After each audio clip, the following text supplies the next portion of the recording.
Hello and welcome back, everybody, to the GDQ Hotfix. We had a fun little special here for everybody this evening. I'm your host, Etchy. We are going to be doing a Kingdom Hearts 2 Final Mix HD Critical Mode speedrun. This is a really cool category. It's one of my favorite speedruns of all time.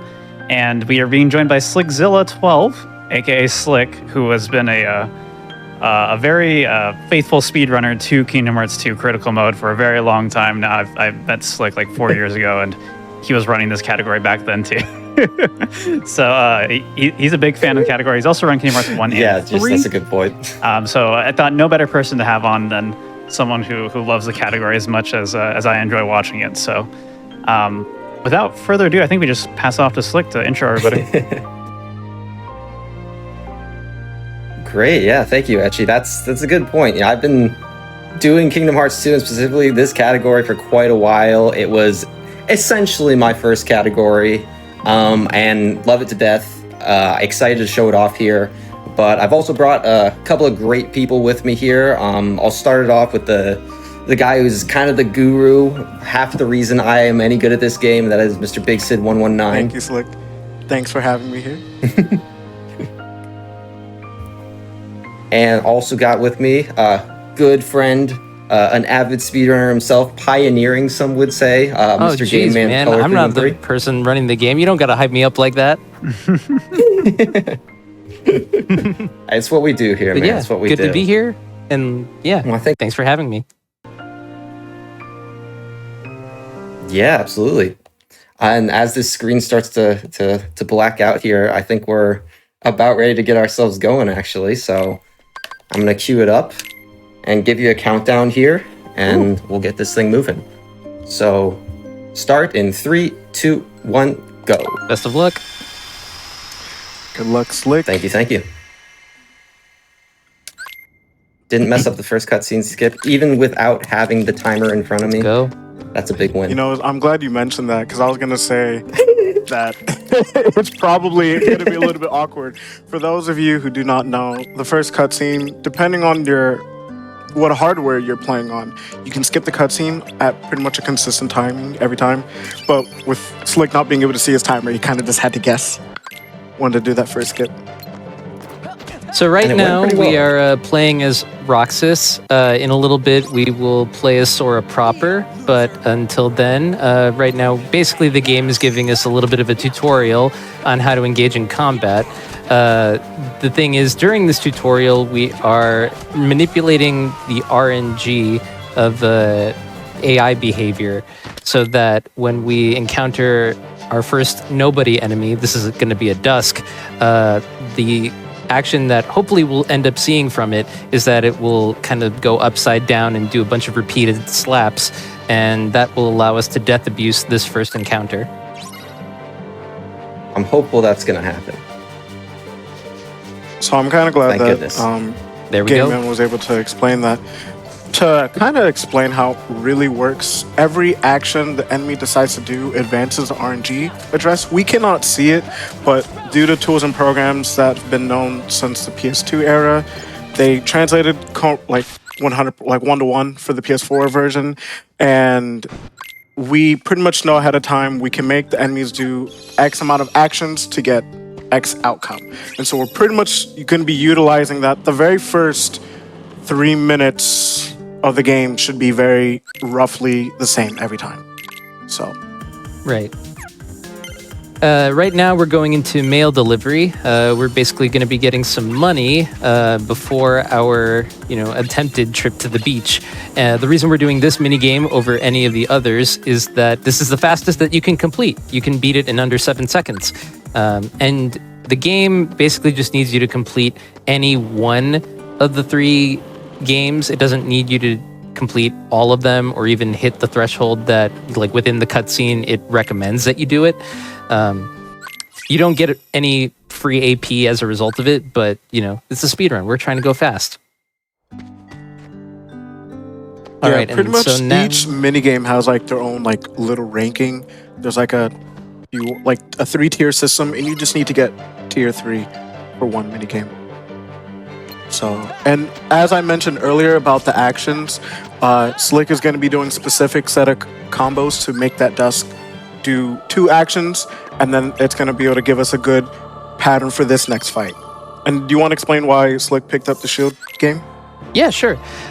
So for critical mode, there are 2 current routes. One of them is sword route, which requires a lot of experience boosting, which means you deliberately go into lower health, but it's a little bit finicky and extremely skill intensive.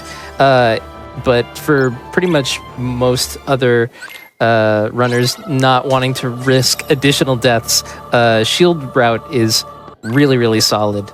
And you still get many of the abilities that you need to at critical points throughout the run.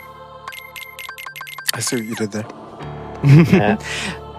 Speaking of abilities, critical mode compared to every other difficulty in Kingdom Hearts 2 Final Mix gives you a set of support abilities.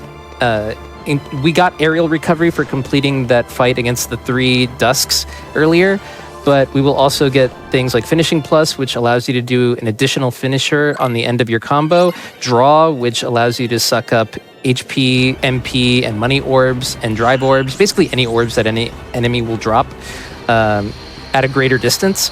We will also get MP Hystera, which increases the speed of our MP recovery. We also get Lucky Luckies, but we don't equip them because they're way too costly and don't really matter that much overall. Oh, and we also get Reaction Boost, which matters here because the game is introducing us to our first true reaction commands. Sid, do you want to take on reaction commands? Sure. So, reaction commands are these. There are various times in the game. Sometimes they're meant to progress. Sometimes they're meant from how enemies behave on what you're doing. But the game will throw this little triangle prompt at you, and pretty much the game wants you to react to it. Press triangle to do the action that's listed on that reaction command.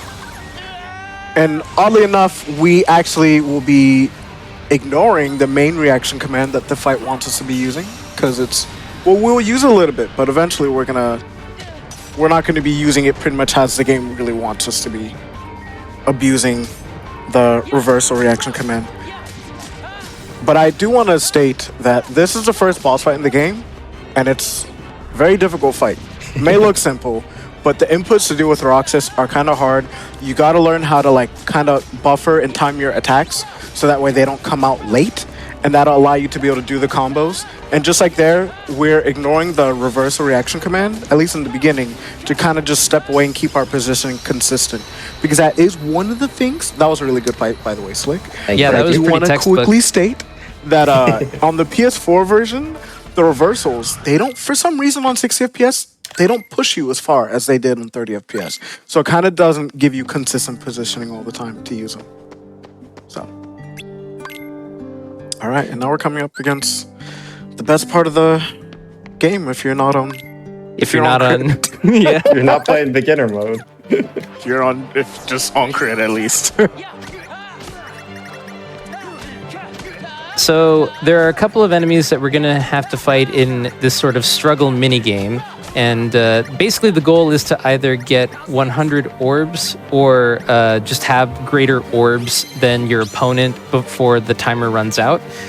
If you instantly collect all 200 orbs, that's not just the 100 that you start out with, but the 100 that your opponent has, that will instantly end the fight. So that's why Slick is going to try and do specific combo setups to get as much orbs as possible.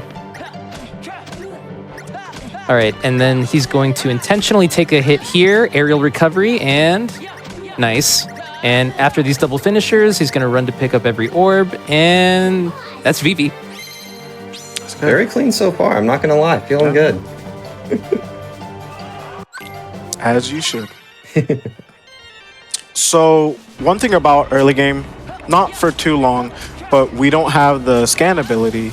And so, pretty much, you got to learn to kind of count the hits that you've been doing on each dusk, and so you can, we like to do space out our hits, and we're not really doing finishers because we don't want to smack everything away, unless if we know that we're going to group them up together in a wall, so, or to kill something. All right, so. Now here's Axel 1. This is actually one of the another additionally difficult boss that you handle very early on. Nicely done. You want to make sure that your finishers stagger him at just the right time, because if you do it too late, you can actually send Axel flying super far away. So if you do it at just the right time, he just does a little flinch as opposed to, you know, getting catapulted across the struggle arena. Wait, Slick, what are you doing? This fight is really hard. Slick. Why did you just take the L there, bro? I frankly cannot remember the last time I beat this fight. It's one of the biggest blocks at the start of this game, I tell you. So yeah, he intentionally takes the loss there. We need Didn't look intentional. Don't worry. we need to get the medal. The medal gives us an additional +1 to strength, and we're going to be increasing our strength as early as we can. Which is why I believe about here-ish is where you... Yep, he's going to equip guard and scan, and he's going to put on the medal. He's also going to turn off summon effects for when we get summons, so that we don't have to watch their sort of prolonged animations for the first time that you bust them out. Very important. It feels really bad when you go to do your first summon and realize, oh, I didn't turn it off, and then you're sitting there watching a cute cutscene for 20 seconds. Mm-hmm. All right, Sid, do you want to explain a little bit about the 7 Wonders of Twilight Town? If I must. So pretty much we are investigating these suspicious things that have been going around in this area. And pretty much Roxas is the only one able to see the suspicious things. And so he kind of looks crazy explaining everything to everyone. But the only thing that's really crazy or creepy or scary or anything is just this fight right here. We call these VV clones. You have to fight a lot of VV clones. And if you miss a hit, they will smack you, and luckily it's fine because we do have air recovery, so we can kind of bounce back up and like regain our control over that fight. But it's very easy for that fight to kind of lose control. But that was, even though he got hit once, that was still a very good showing of it. Yeah, that was pretty solid. I was able to take out some of the early guys pretty quick, so even though I got hit, there's only 2 left, and I was able to clean them up quickly. If you get hit earlier on, things can get out of control real fast if there's 6 of them jumping around, but... Oh, come on, Shadow Roxas. He had to hit you with the frame 1. All right, so now we're fighting Shadow Roxas, and this guy is particularly tricky. He's about as tall as Roxas because, you know, he's just a clone, but Roxas, when hit, sort of flinches and like shrinks. He sort of like slouches over, and so because his hitbox is lower after taking an initial hit, Slick has to do a specific combo timing on Shadow Roxas to make sure that he can connect full air combos.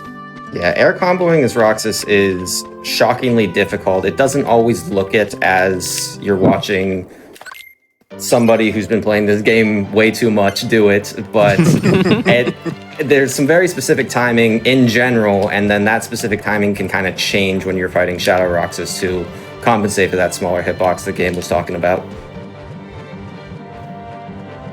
So we're coming up on the second to last of the 7 Wonders, and so once we go through here, we're going to have to hoof it all the way back to the woods and the mansion where we encountered the very first Dusk of the Run that we took a death abuse to earlier.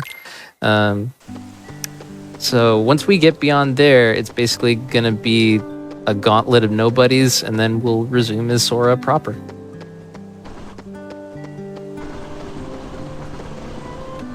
I always pick up this potion here. It's not necessary, but just kind of the way I put my menus together, that potion slots right into Roxas's current inventory. So currently I've got 2 potions on me, and eventually I'm going to want to have 2 potions in an ether, and then later on it'll be 2 ethers in a potion, and so on and so forth. Yeah, potions are actually a very vital resource on critical mode, because especially in early game. In case we haven't mentioned it, whether you're playing as Roxas or Sora, your character takes increased damage on critical mode compared to other difficulties, which is compounded by the fact that your maximum HP is halved from every other difficulty. So it's very easy to die in critical mode. For anybody that's played KH2 Final Mix before, I'm sure you're familiar with the prospect of dying on critical mode, but for those new, hopefully, Slick will not have any reason to showcase this. Do that as little as possible if we can. Nice. Oh, that was clean. That was a very clean pickup. That assassin there spawns in and is trying to stab you in the face. But if you're quick enough and have some good guessing, you don't actually know where he's going to spawn. But if you guess well, you can pick him up with a full combo immediately and stagger him before he's able to get that stab out, leading to a faster fight, which is what happened there. I still can't make the guess, 9 times out of 10. I still basically just hop over his stab and then hit him with a 1-2-1 and then full air combo. It's the safer way to do it. I mean, I'm saving like a maximum of maybe a second by getting the guess right. Like, it's not a big deal to not do that, but if nothing else, I think it looks pretty cool. It definitely feels good. It does feel good. It's probably the best part about it. True. Part of why the Kingdom Hearts 2 is so much fun to run, especially the HD Final Mix version, is just that, I guess as speedrunners, like, when you manage to hit some of these insanely technically demanding strats, like, it just feels good. There's nothing that makes you feel like you've mastered this game more than when you pull off some really weird tech.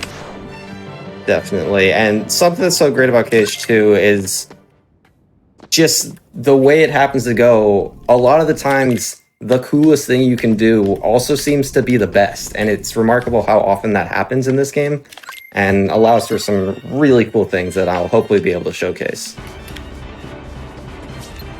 I do want to say that this is the first time that the game's throwing 4 Dusk at us. Yeah. And it's actually kind of a complicated mob fight because there are 4 Dusk, but once Slick kills 3 of them, 2 of those assassins that we encountered earlier will spawn. So it's kind of imperative that you kill them around the same time, so that way we don't have to worry about a straggler Dusk.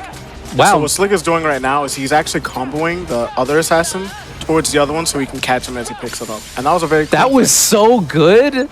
Yeah, there was some questionableness with dealing with the Dusks, but once I got rid of You picked them, them back up. picked up the assassins really well. I mean, Sid basically manifested, defeating the final 2 Dusks at around the same time just by saying it. That's true. I wasn't going to do that, and then he mentioned it. I'm like, oh, maybe I should. I know a thing or two about this. He knows a thing or two. All right, so Axel 2, Roxas was wielding dual Keyblades for that fight. That is going to be a prelude to us using drive forms later, where we will, if we're in Valor or Master form, we'll be able to use 2 Keyblades at the same time in combat. Now we'll get a little bit closer to that goal because once we are done with these cutscene skips and this menu that Slick's going to cook up, we're going to be playing as Sora proper. And we also get access to our first party members, Donald and Goofy. Slick is manipulating Donald to only use Thunder, also taking off Donald's Ether. Ethers are MP restoring items. We're going to use those a lot. And he's also taking the potions off of Donald and Goofy combined so that we can perform other death abuses later in the run. Like I said earlier, it's really easy to die on crit, but sometimes that's to our benefit. Yeah, and we're going to be showing that a couple times here. And also just to go back, because I'm proud of myself for doing it well, menus in this game are honestly really cool. They're very responsive, and you can do them really fast when you know where you're going with them. We're going to death abuse here. I provoked one of the Dusks to hit me, and then was fortunate that one of the other Dusks went and did his upside down walk and smacked me a couple more times, and I was able to die really quickly. I want to point out something really fast. So this game has the game has iframes, and depending on the way you get hit or how a certain attack hits you, you'll get iframes for X amount of time. So what happened there was Slick actually procced that dust to hit him, and he got hit away from the dust that was about to try to upside down walk him. So by the time his iframes were done from getting hit, he was able to get hit again. And so that was actually really, that's one of those tiny details that a lot of people, when they're first trying to learn the run, they don't really notice those type of things. And that's like, those are more the experienced plays that you'll see at a higher level with 12-5. Yeah, the depth in this game is staggering. It's kind of ridiculous. Yeah. So right now, we're going to be showing a little bit of that combat knowledge because we're going to be taking care of two specific mob waves. So this first one is going to be all shadows. Excellent. Yeah, And then the second one is going to be a two-parter, but both parts are going to have soldiers in them.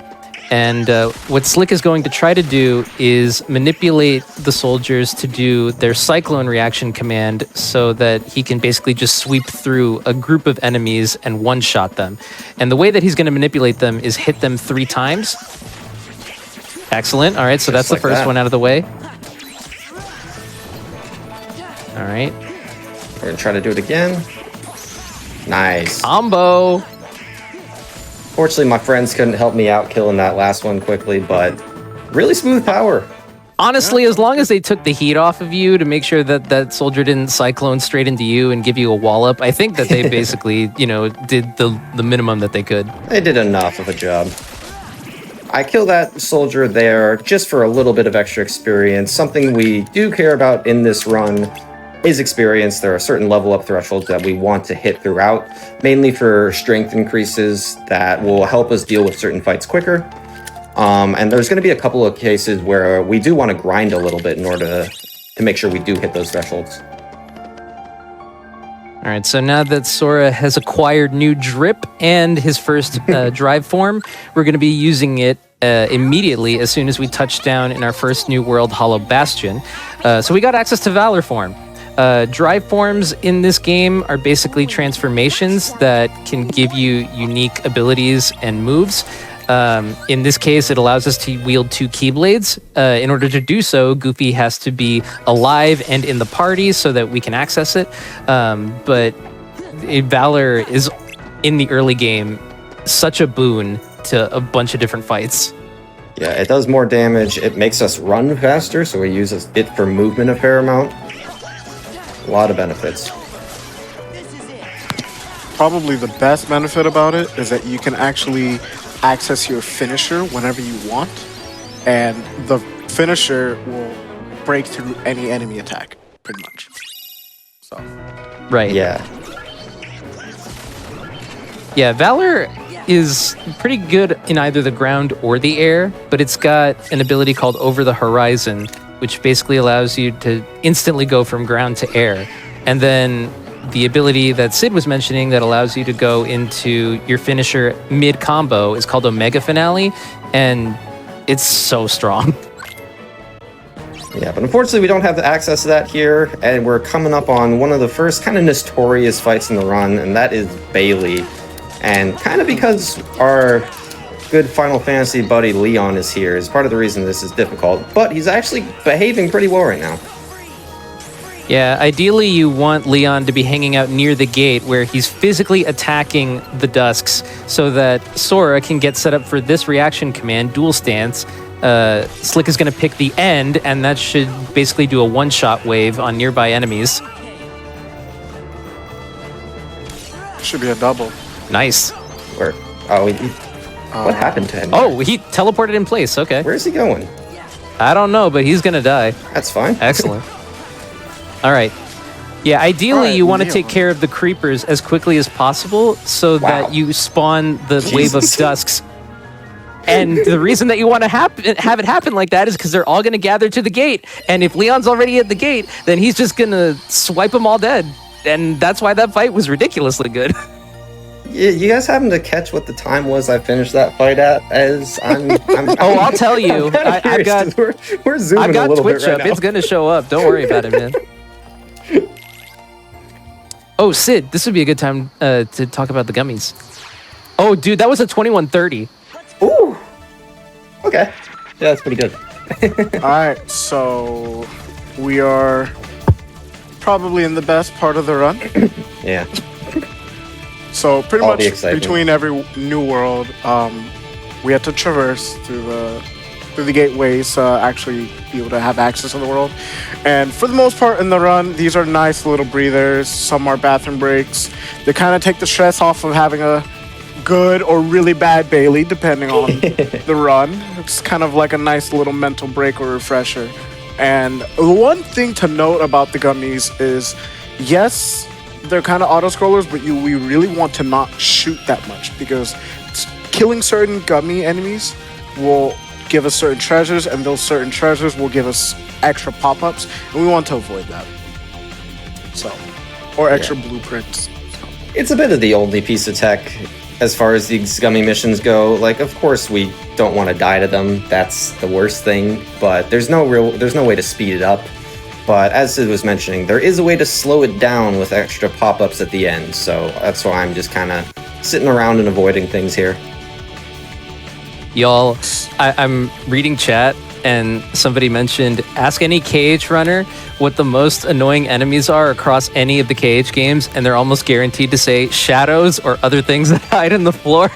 It's so true.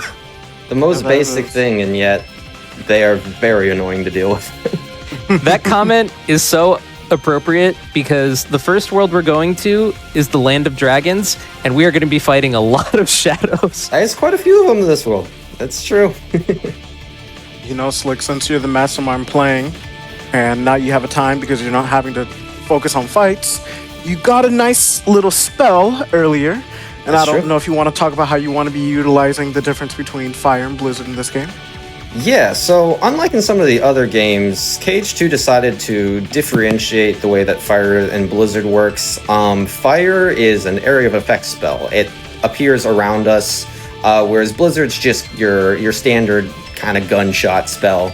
And we're going to be using both of them here. In particular, on those shadows that we were talking about.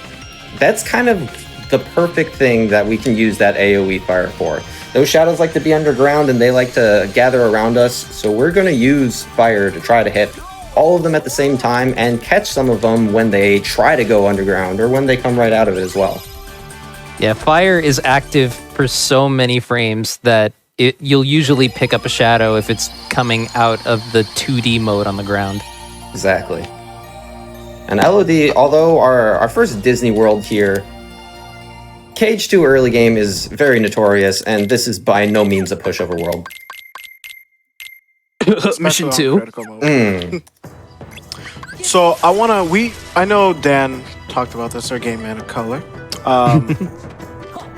The thing about critical mode is we are strong, and we can kind of kill things really fast, but we die really fast. So playing on this difficulty, or like the main thing about this category, is kill before you get killed.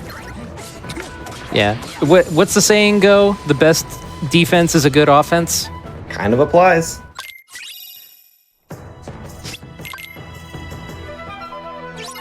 Took care of the pre-mission, going right into the first mission here. We start off in Valor form to help us deal with these Nightwalkers real quick. But then we will be reverting from it as a bunch of shadows start to spawn, and then we'll use our fires like I was talking about to take them out.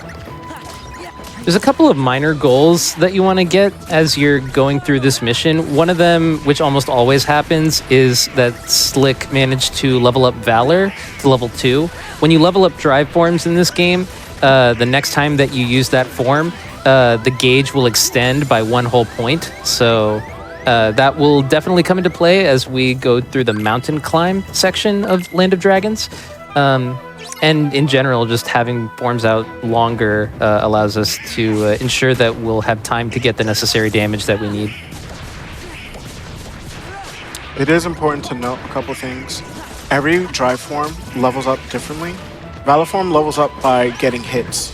And this is a little scary. Relax. So as we mentioned, this world is not a pushover. The main enemies will be 2 or 3 shotting us. Sheesh. Oop. Dropped the combo there, but that's okay. So what we saw there is the one good thing about this game is you have so much control of your actions. And Slick was able to he wanted to space out his combos. You don't always want to attack as fast as possible. So Slick noticed that while he was in the air, he was getting closer to the Assault Rider, which is the enemy with the spear. And he noticed that if he tried to do his combo fast, he was going to land right into the attack. So he actually did his first finisher, and with one of the combo critical mode bonus abilities, Finishing Plus, he was able to extend into another hit after his finisher, and he was able to delay that long enough to get over to be in the combo while the assault rider attacking, so he can land safely. I'd say that of all the early game worlds, LOD and the one that will go after this, Olympus Coliseum, are the worlds where you're probably going to need the most spatial awareness of not just the enemy that you're targeting, but every other enemy that could potentially hit you. So, it's in the first two worlds alone, you have so many opportunities for things to go haywire. Yes. Yeah, when we're low on resources, like we don't have any real crowd controls aside from our fire. Later we'll have Chicken Little, we'll have Magnet, but without that, we're really scraping the bottom of the barrel to go as fast as we can.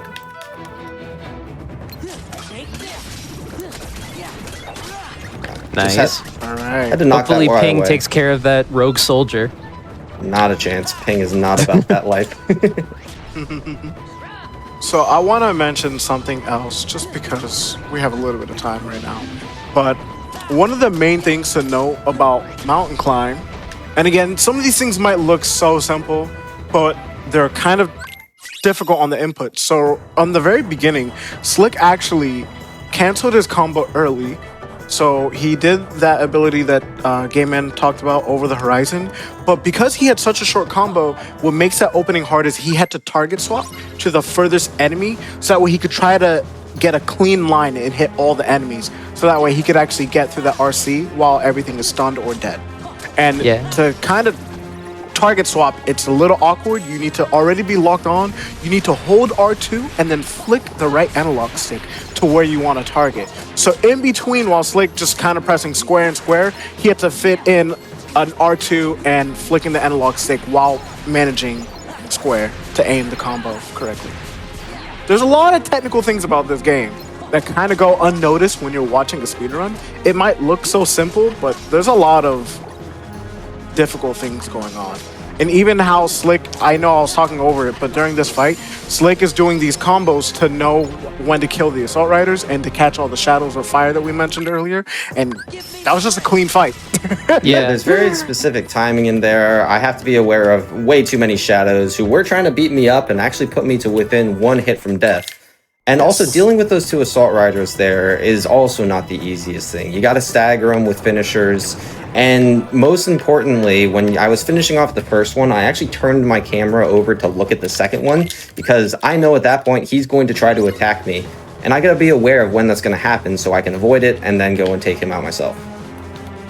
All right, Summit.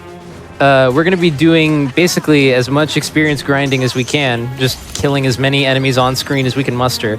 Ideally, we'll try to get level 10 by the end of this, but as long as we're, 126 away? I believe it's 126, yeah, I think that's the number. If we're 126 experience points away from level 10, then we should still hit level 10 before we enter the Shan Yu fight, and then we should be okay for, a general EXP pace.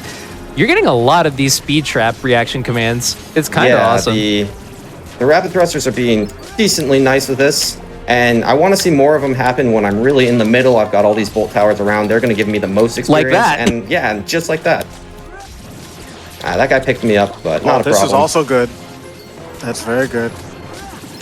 And we've already hit that threshold. Experience is going very well in this fight. Can I get this off? No. Not quite. Just a teeny so bit. close. Would have liked to get greedy, but we are in a perfectly fine state. All right, so this is going to be the first instance of us using limits. Limits are basically attacks that drain our entire MP bar or whatever is left of it, so we immediately get forced into MP recharge. And we're going to be teaming up with one of our party members to, kind of deal a sort of flashier attack than normal.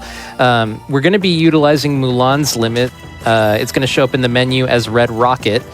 And we're going to be doing that in the Imperial Square to try and clear all of the Heartless that spawn in.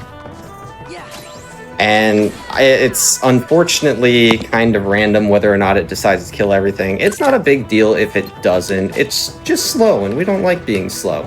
So I'm going to immediately go into it and hope that Mushu can target these bolt towers well with his fireballs, and we'll see what happens here. You put on fire boost as well, so Yeah, I put on fire That boost. should- That increased the likelihood of it killing. Yeah, I I do remember like when the I was space in learning there. this category for the first time, I saw the difference of what There it was we are. like to. That was pretty nice to put fire boost on and to not.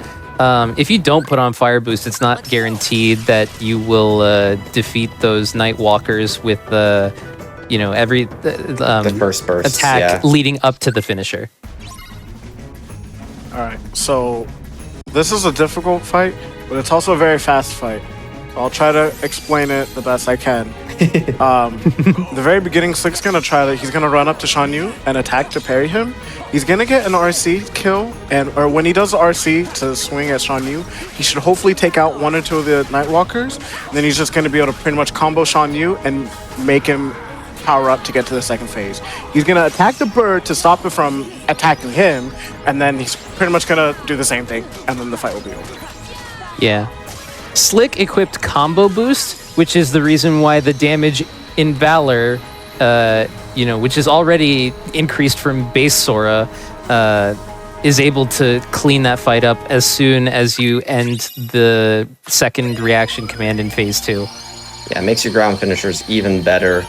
And what Sid was mentioning about hitting the bird there, that's a big deal. The bird is kind of notorious in the community as getting ready to ruin that fight at every turn. And it wanted to there. And had I not hit it to stop it from hitting me, it would have smacked me. I would not have been able to pick up Shan Yu's reaction command where he was sliding at me. Which also something I had to do there was parry him in Valor form.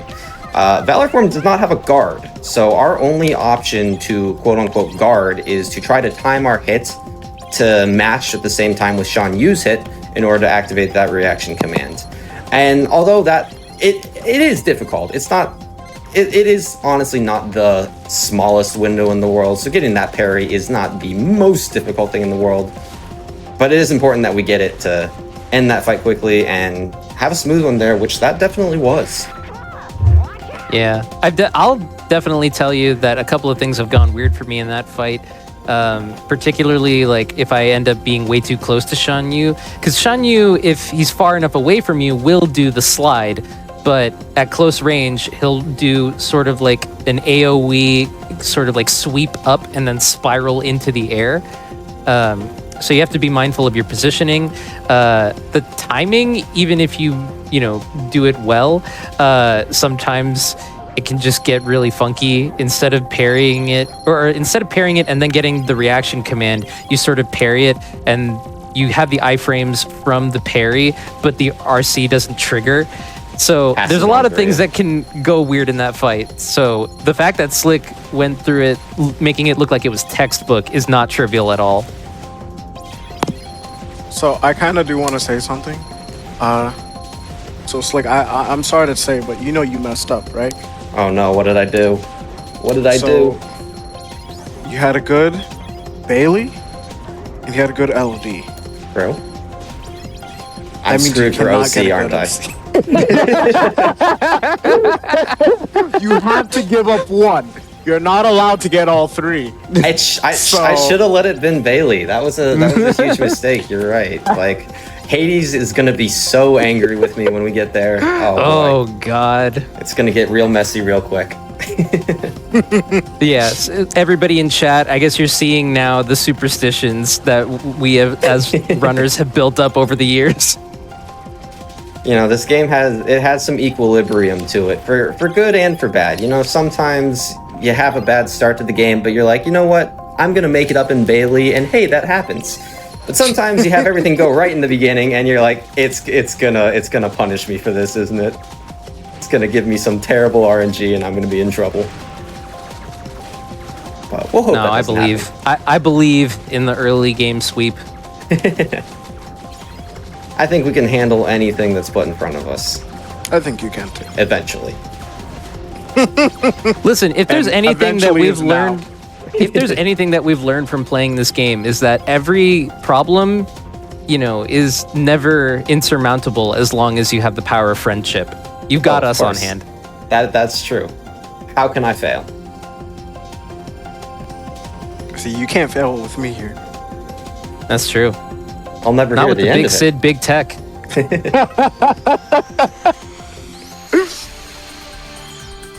think it was actual proof when we did our run together. Undeniable proof. All right, we're getting a little too deep cut here with Kingdom Hearts. Right? Let's move on to the next world. All right, back onto the A side of the record. All right, Olympus Coliseum. This place has, just like LOD, OC has so many incredibly difficult fights super early on, but the best way to avoid any kind of sort of, unforeseeable and chaotic situations is to initialize a setup that will allow us to make the most of a new reaction command we have access to. We're going to be encountering Hookbat Heartless, and if you attack them, then after they are done sort of flinching, they will approach Sora and they will sort of scream, but they will trigger the Bat Cry reaction command. Sora grabs that Hookbat and then starts swinging wildly around him. Typically, whatever you're locked onto, he'll try to aim towards that. But while you're doing that reaction command, Sora is totally invulnerable. So the way that we're going to try to avoid damage on any of the following tiers, on any of the following platforms in the Hades Escape section, is to maximize our usage of Bat Cry. It's kind of a cool setup here. All the tiers that we're running up right now, we're going to have to come right back down to run away from Hades. And it's a pretty notorious part of the run. Not only are there a lot of dangerous enemies, Hades is also coming after you. And because we're in the underworld, he is invulnerable. So there's really nothing we can do to stop him from attacking us. So we just got to be aware of his actions and hopefully we can handle them the best we can. Yeah, and part of making sure that our setups are consistent is to do a little bit of menuing there to remove auto limit on Orin, so that our triangle definitely goes to Bat Cry and not to his limit Bushido, and also to remove Divider, which is just a super long attack that Orin can do mid-air that leaves him totally invincible. That could be a good teleport. Oh, he's tripling. We might be in some business. Oh, okay, never mind. These shadows are so Oh aggro. my goodness. Wait, Warren, I thought you were healing me. What's the deal? Okay. I think I just How? watched a miracle happen. I Yeah. don't know. I don't think I've seen You got that away with before. I'm not murder. gonna lie. I don't know if I've ever had those shadows attack me both like that. One will clip you from time to time, sure, but both? They were perfectly desynced. Oh, that's not good. Oh, okay.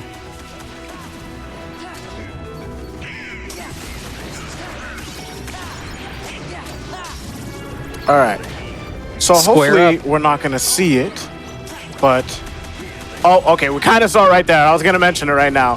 One of the worst things about this fight is Auto Target seems to have a love affair with Hades, where no matter how many times it goes away from Hades, we try to get it away, it wants to go right back to Hades. And the game will fight. Even if there's someone right next, you could be shoulder to shoulder with them. And Auto Target will still try to pick Hades before whatever you're near. But that was as scary as it got a little bit. Slick handled that very well. He did not panic. He did not kind of fumble under pressure. He kept his composure and just continued. Doing that Yeah. Bushido there, that was not something I would have been doing in a non-marathon setting. I'm like, I want to get out of here for sure. We don't want any other issues happening. There's been enough of them, but we made it out. The trick about using the Bushido limit is that, like most other limits, Sora is totally invincible while performing it, but Bushido, unfortunately, doesn't deal that much damage. Yeah. And it's pretty slow to execute for the damage that you get out of it. Okay, hard fight. But this fight won't be nearly as scary. Are you sure about that? Never mind. The oldest meme in the speedrunning book. I know. Kind of feel a little dirty even Yeah. going along with it. I need a shower right now. All right. But I will state, So we're seeing Mickey here now, and there are approximately 10 fights that you can actually use Mickey on if you were to die.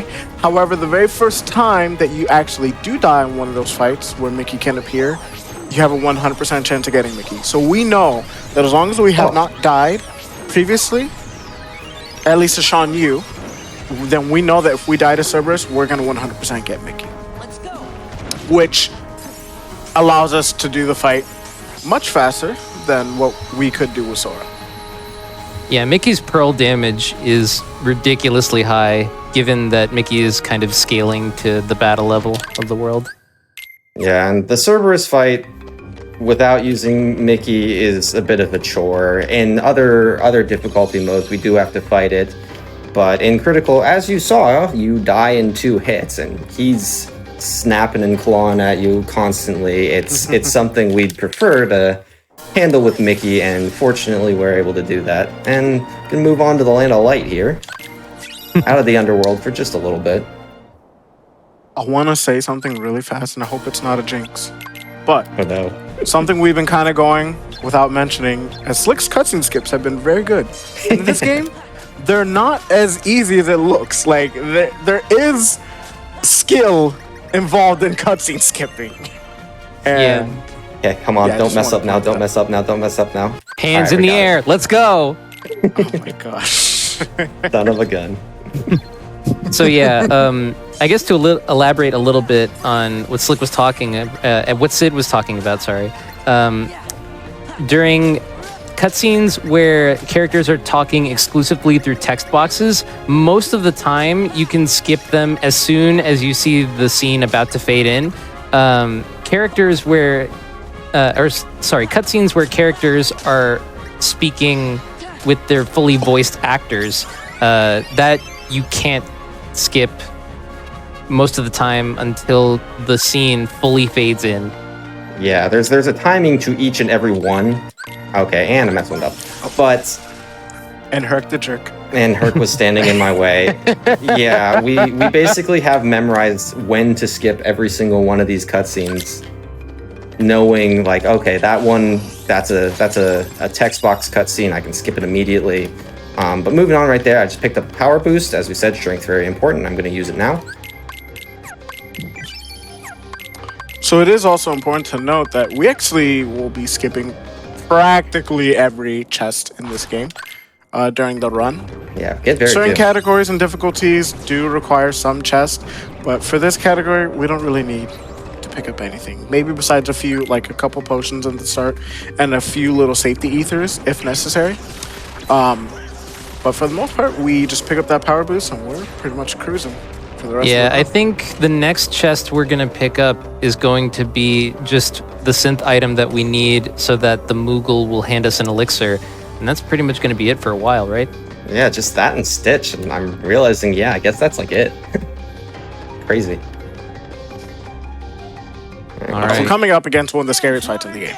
And if you know, you It's a know. frustrating fight, frankly. The dance water is dancing, and what we're trying to do is do these RCs with these wild dances and keep Sora in the middle of the arena as much as possible, and to take out these clones as quickly as possible. But what Sid was talking about with it being a scary fight is, believe it or not, there is actually no more dangerous enemy in the game than these little water clones. They are the highest damage attack that this game has for some reason.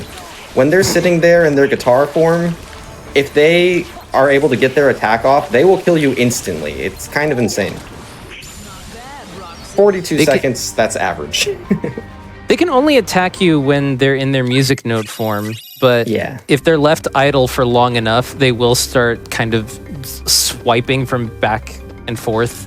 And if you're caught in that at all, it's very easy to die. Yeah, it's over real quick. Getting into the fight against Pete, it starts off, the first phase is a timed fight. This fight is going to be a minute long no matter what we do. But there's a lot of enemies that we are going to try to kill in order to get as much experience as we can. And if Yeah, I the can setups for these are target them- insanely technical.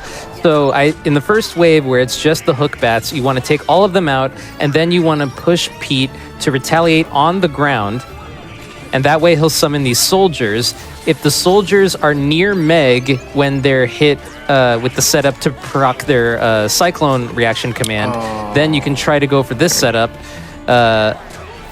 Oh. Well, we're not going to get anything extra, but that's okay.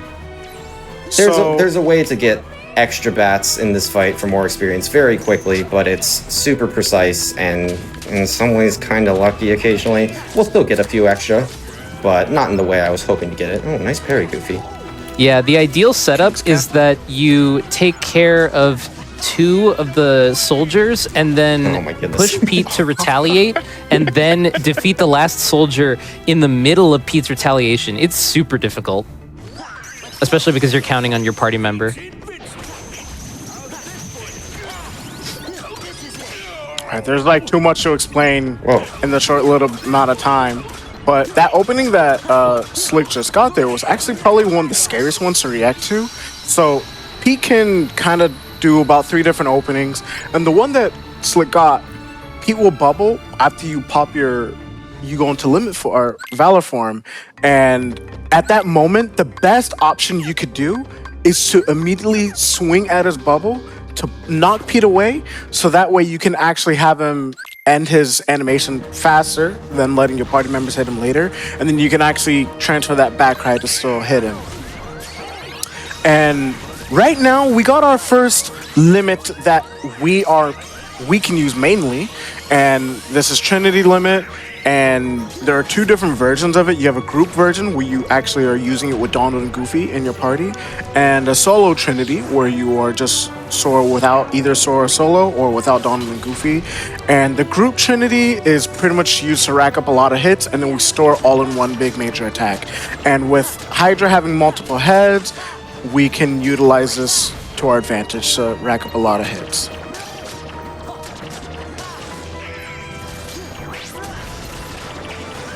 Arnold a little late to the party on attacking that head, but that's okay. We got it anyways. So eagle-eyed viewers may notice that we already managed to get all the way back to full MP after taking out those Hydra heads, and that's in part due to the MP Hystera that we get as an additional support ability for running critical mode. Oh. So this is the best Are we going for pattern. Etherless? Let's go. This is the best head pattern, but the finisher did whiff, so that is not ideal. And I might be in a little bit of trouble here. Yeah, unfortunate. But we fumbled with that a little bit, but we're gonna be extra safe. Make sure that these are gonna hit and just finish off this fight. Because if you are left without any resources to deal with this fight, it's absolute torture. So I'm just making absolutely sure we kill this enemy and get past OC without taking any deaths. That was so overkill, by the way. That was hilarious. I don't want to hear it. I don't want to hear it. He had that much HP? Wow, I didn't even see it until the playback on Twitch, but that was kind of crazy. No chances. Hey, wait a minute. You just like smacked a fly. And so instead of using like a shoe, use like an oven to like slam on it. All right. So we have a little bit of a breather coming up. We had Bailey, we had Land of Dragons, we had OC. Beast Castle is the next world coming up. Typically, the battle level it's meant for us to do it before Olympus Coliseum, but we take a harder Olympus Coliseum, but that's because we're going to pretty much be breezing through this next world. So it's not always super easy, but it's definitely the easiest out of almost everything we've had to do. Slick, I like how you targeted a completely different soldier and ate a roundhouse kick to the face anyhow for the death abuse. I was wondering if you guys noticed that. I'm not really sure why that happened. I don't know why the guy I was targeting wasn't the one who came after me, but I'm not going to question it. But yeah, as Sid was saying, getting kind of when we're doing these runs, when we get past Olympus Coliseum, and not to speak too soon, but we really feel like we're free. We're allowed to play the rest of the game. The crazy early game stuff that can kill us is behind us, and it's time to see what we can do with the rest of our run. And as you're saying, we're heading towards Beast Castle. And we're going into Beast Castle with some very interesting tools. So not only did we get the power boost from the chest in the underworld, as a reward for beating Olympus Coliseum, we have our first keychain. Well, I guess technically second, but we don't equip Hidden Dragon once we get it from Land of Dragons. We put on the hero's crest, which the passive ability on it is air combo boost. So combo boost increases our damage for ground combos, and air combo boost naturally will increase our damage for air combos. We're going to be doing a lot of them, so we're going to be maximizing our damage output in pretty much every scenario for as long as it's on. And now that we've also gotten additional experience, we've hit those increases in strength that Slick was referring to earlier. So we should be able to take out a lot of the early bosses in Beast's Castle very quickly. We also, as a result of going back to Hollow Bastion there for a split second and meeting Winnie the Pooh, got our first summon of the game, Chicken Little. Greatest Disney character ever. He's kind of interesting. So he's your first real instance of crowd control tool in the game. Basically, at great distances relative to Chicken Little, Chicken will be whistling enemies and drawing them towards him and Sora. We're going to try to, provoke him to do that as often as possible. Other than that, Chicken has a couple of other ancillary attacks. He can throw a baseball, which also brings an enemy closer to Sora, but it's much more of a single target as opposed to, attracting a group. And he also drops firecrackers, which deals a lot of damage against a single target. In some scenarios, it's better for him to do the firecrackers or the baseball over the group whistle, but we'll end up seeing more of Chicken once we eventually get to the Timeless River section of the run.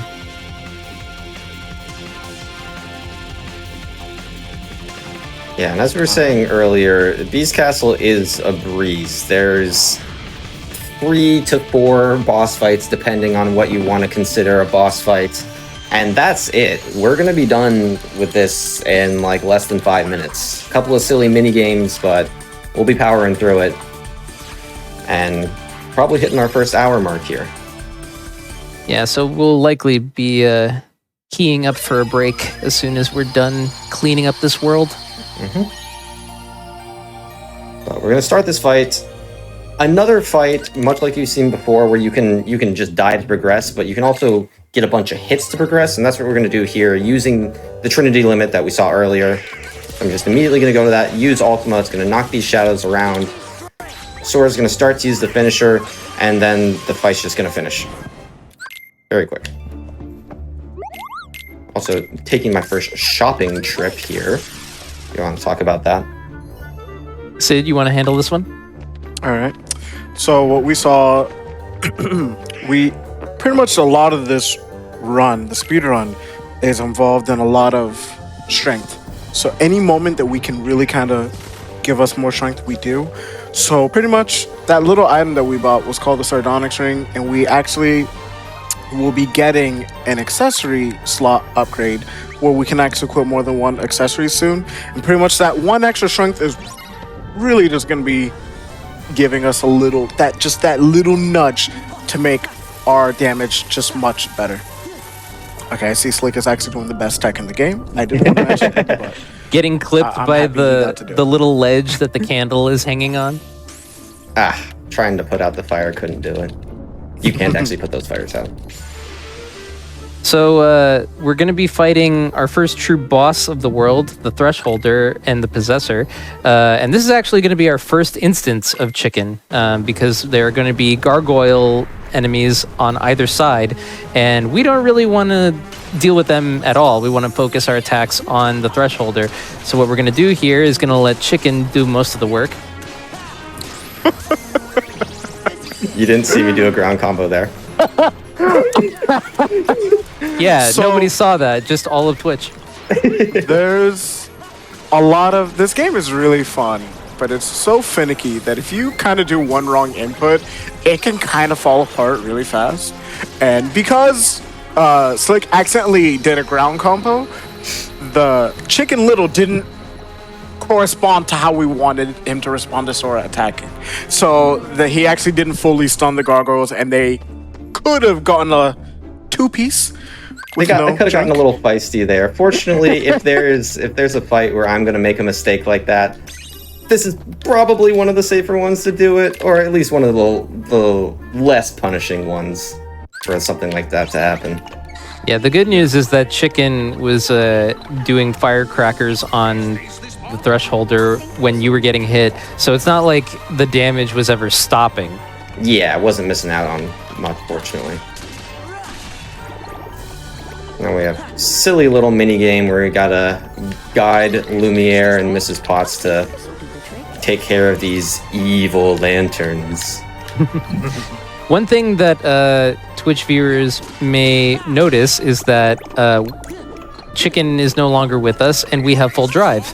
That's because if you are using a summon or a drive form and then your party members are forced to change in some regard, the game won't really punish you for trying to, use combat tools earlier. So being in a summon or a drive form will, during a party member change event, will basically just refill all of your drive. Which is why we're going to use Valor form on Beast now. So we do the RC at the start, go into a full air combo, double finishers, and that's Beast. All it takes. Beast can clip you while you're doing that second Valor finisher, but it's not a big deal. You can just hit him one more time afterwards, and that's enough to end it. He can clip you if you're not slick. Simply be better. True. Exactly. So Slick did a little bit of menuing there. He put on one of our first true combo modifiers called upper slash, and basically what it does is while you're doing a ground combo, you can press square to sort of launch enemies that you're attacking into the air. That's going to be essential for not the Shadow Stalker fight coming up, but for the Darkthorn fight afterwards. And he's also taken off Ferocious Rush from Beast so that when he does a Valor combo out of this Chandelier event, he should be able to get all of the hits to land without Beast sort of nudging him away. Not strictly speaking necessary to take that off, but it makes my life a little bit easier. All right, let's go for the windowless. Bada bing. Yeah, you can avoid Shadow Stalker going into the window to do his laser beam attack there if you land both hits of your first hit of Valor and then go straight into the finisher. You got to line yourself up pretty well to make that happen, but saves some time and saves ourselves a little bit of drive as well. But I have no time to waste, right into the Darkthorn fight. Yeah, so far this is coming up pretty textbook. You start out the fight in Valor form, and you go into, over the horizon into 2 Valor finishers, then revert out, slide dash into a full combo, twin howl, do 5 presses of triangle and X, and then you go into a combo, upper slash, do your air combo, finish everything. I believe we're just about hitting our 1 hour mark here, and I think this is a good time for us to pause, take our break, and come back and see you guys in a few minutes. Yeah, so just go ahead and count down and break then, so you can be like 3, 2, 1, pause or something. Let's say 3, 2, 1, pause. Cool. Awesome. So, like Slick said, we're going to take a little break here, give everyone a chance to stretch, get some water, use the bathroom, do what you got to do. I'll be back in just a few minutes, but before we do that, I wanted to make a couple announcements. One is that if you're not already following Slickzilla12 and you're enjoying this speedrun, go ahead and follow Slickzilla12 over at twitch.tv/Slickzilla12. You're too kind. You can also just follow if you hover over his name on the title of the Twitch stream. If you just hover over and click the heart, you don't have to leave the channel. You can just follow just by clicking the heart. Also follow our commentators, Game and Big Sid. Game's name is, you can see it on stream. Sid's has 119 at the end of it, so it's Big Sid 119. And then other than that, registration is live for Awesome Games Done Quick 2024. If you'd like to attend the event in person from January 14th to the 21st, go to gamesdonequick.com for more info, including attendee registration and hotel booking. Be sure to check out the schedule at gamesdonequick.com/schedule. and let us know what you're looking forward to the most. And then also, recently, Frame Fatales has opened up their submissions for Frost Fatales 2024. Also studio applications as well if you wanted to volunteer or help out. Applications are now open for all women/femmes in speedrunning. Use !FF in Twitch chat or go to games.quicks.com/framefatales for more info, and submissions are due by November 19th. So we'll be back in just a few minutes with the rest of this Kingdom Hearts speedrun. Don't go anywhere.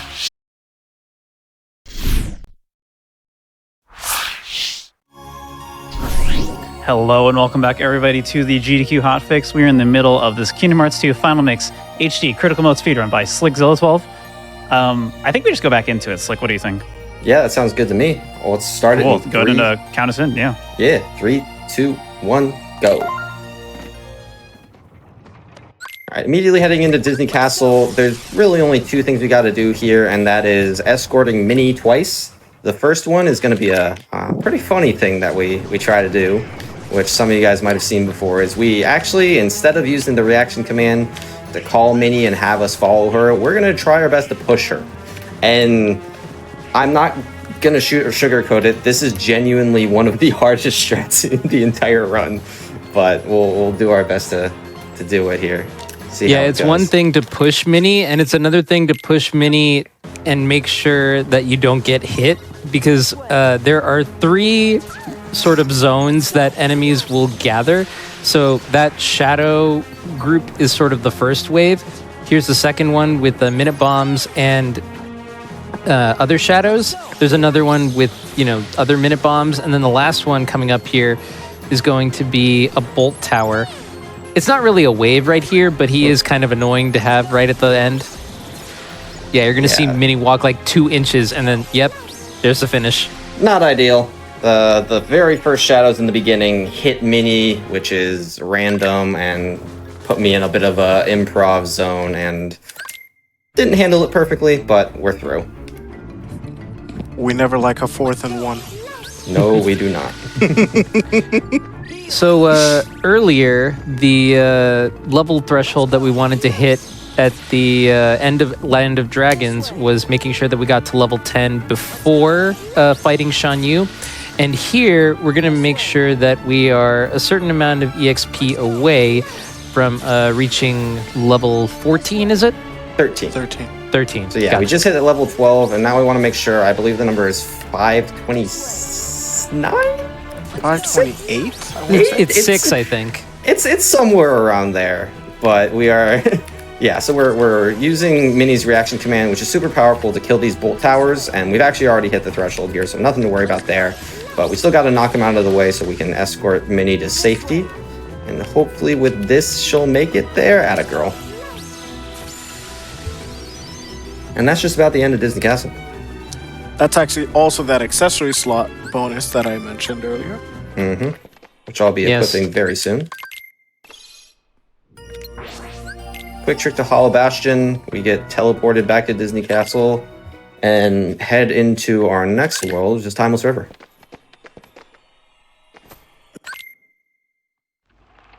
Whoa, wait, guys, I think something happened with the stream. This place is in black and white. In all its glory.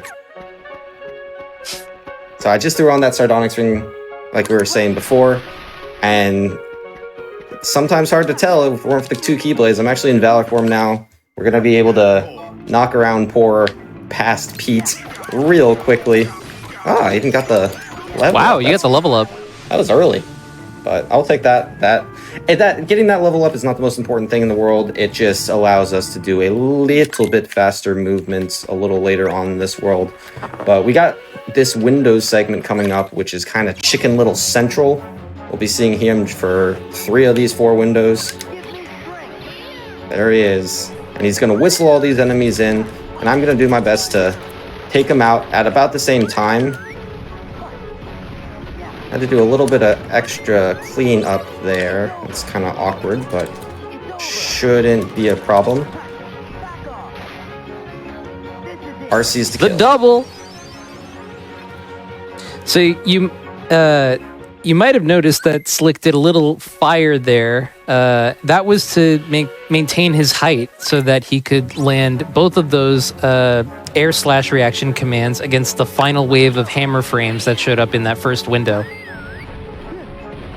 It's a little bit of cheeky tech. Yeah, Chicken Little again. He is bringing all these enemies. We're using that AoE fire, hitting all of them very conveniently. Oh, nice whip, Sora. Wow, that guy escaped. Speed Demon. That man's trying to leave the game. Impressive. Yeah, he wanted no part of this. So one of the cool things about Chicken Little, we didn't get to fully mention it, but Chicken Little does a very good job at whenever he kind of meets up with Sora, so whenever they're away from each other and then you meet back up with Chicken Little, he tries to drag the enemies towards you.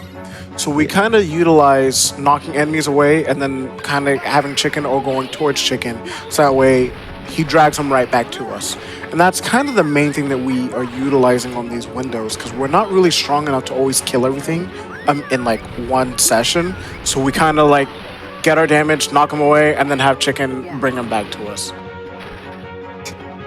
This is messy.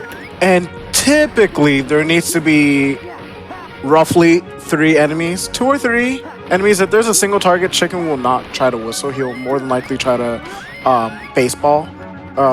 throw a baseball at them and knock them to the sky towards you. So we kind of really need to position ourselves to match, even though like the fire is not an actual enemy, it's a target. And Chicken Little will actually use that to whistle. So we can actually use that to our advantage to even still get one card to whistle back to us. Flick, you did a pretty good job of managing those hot rods.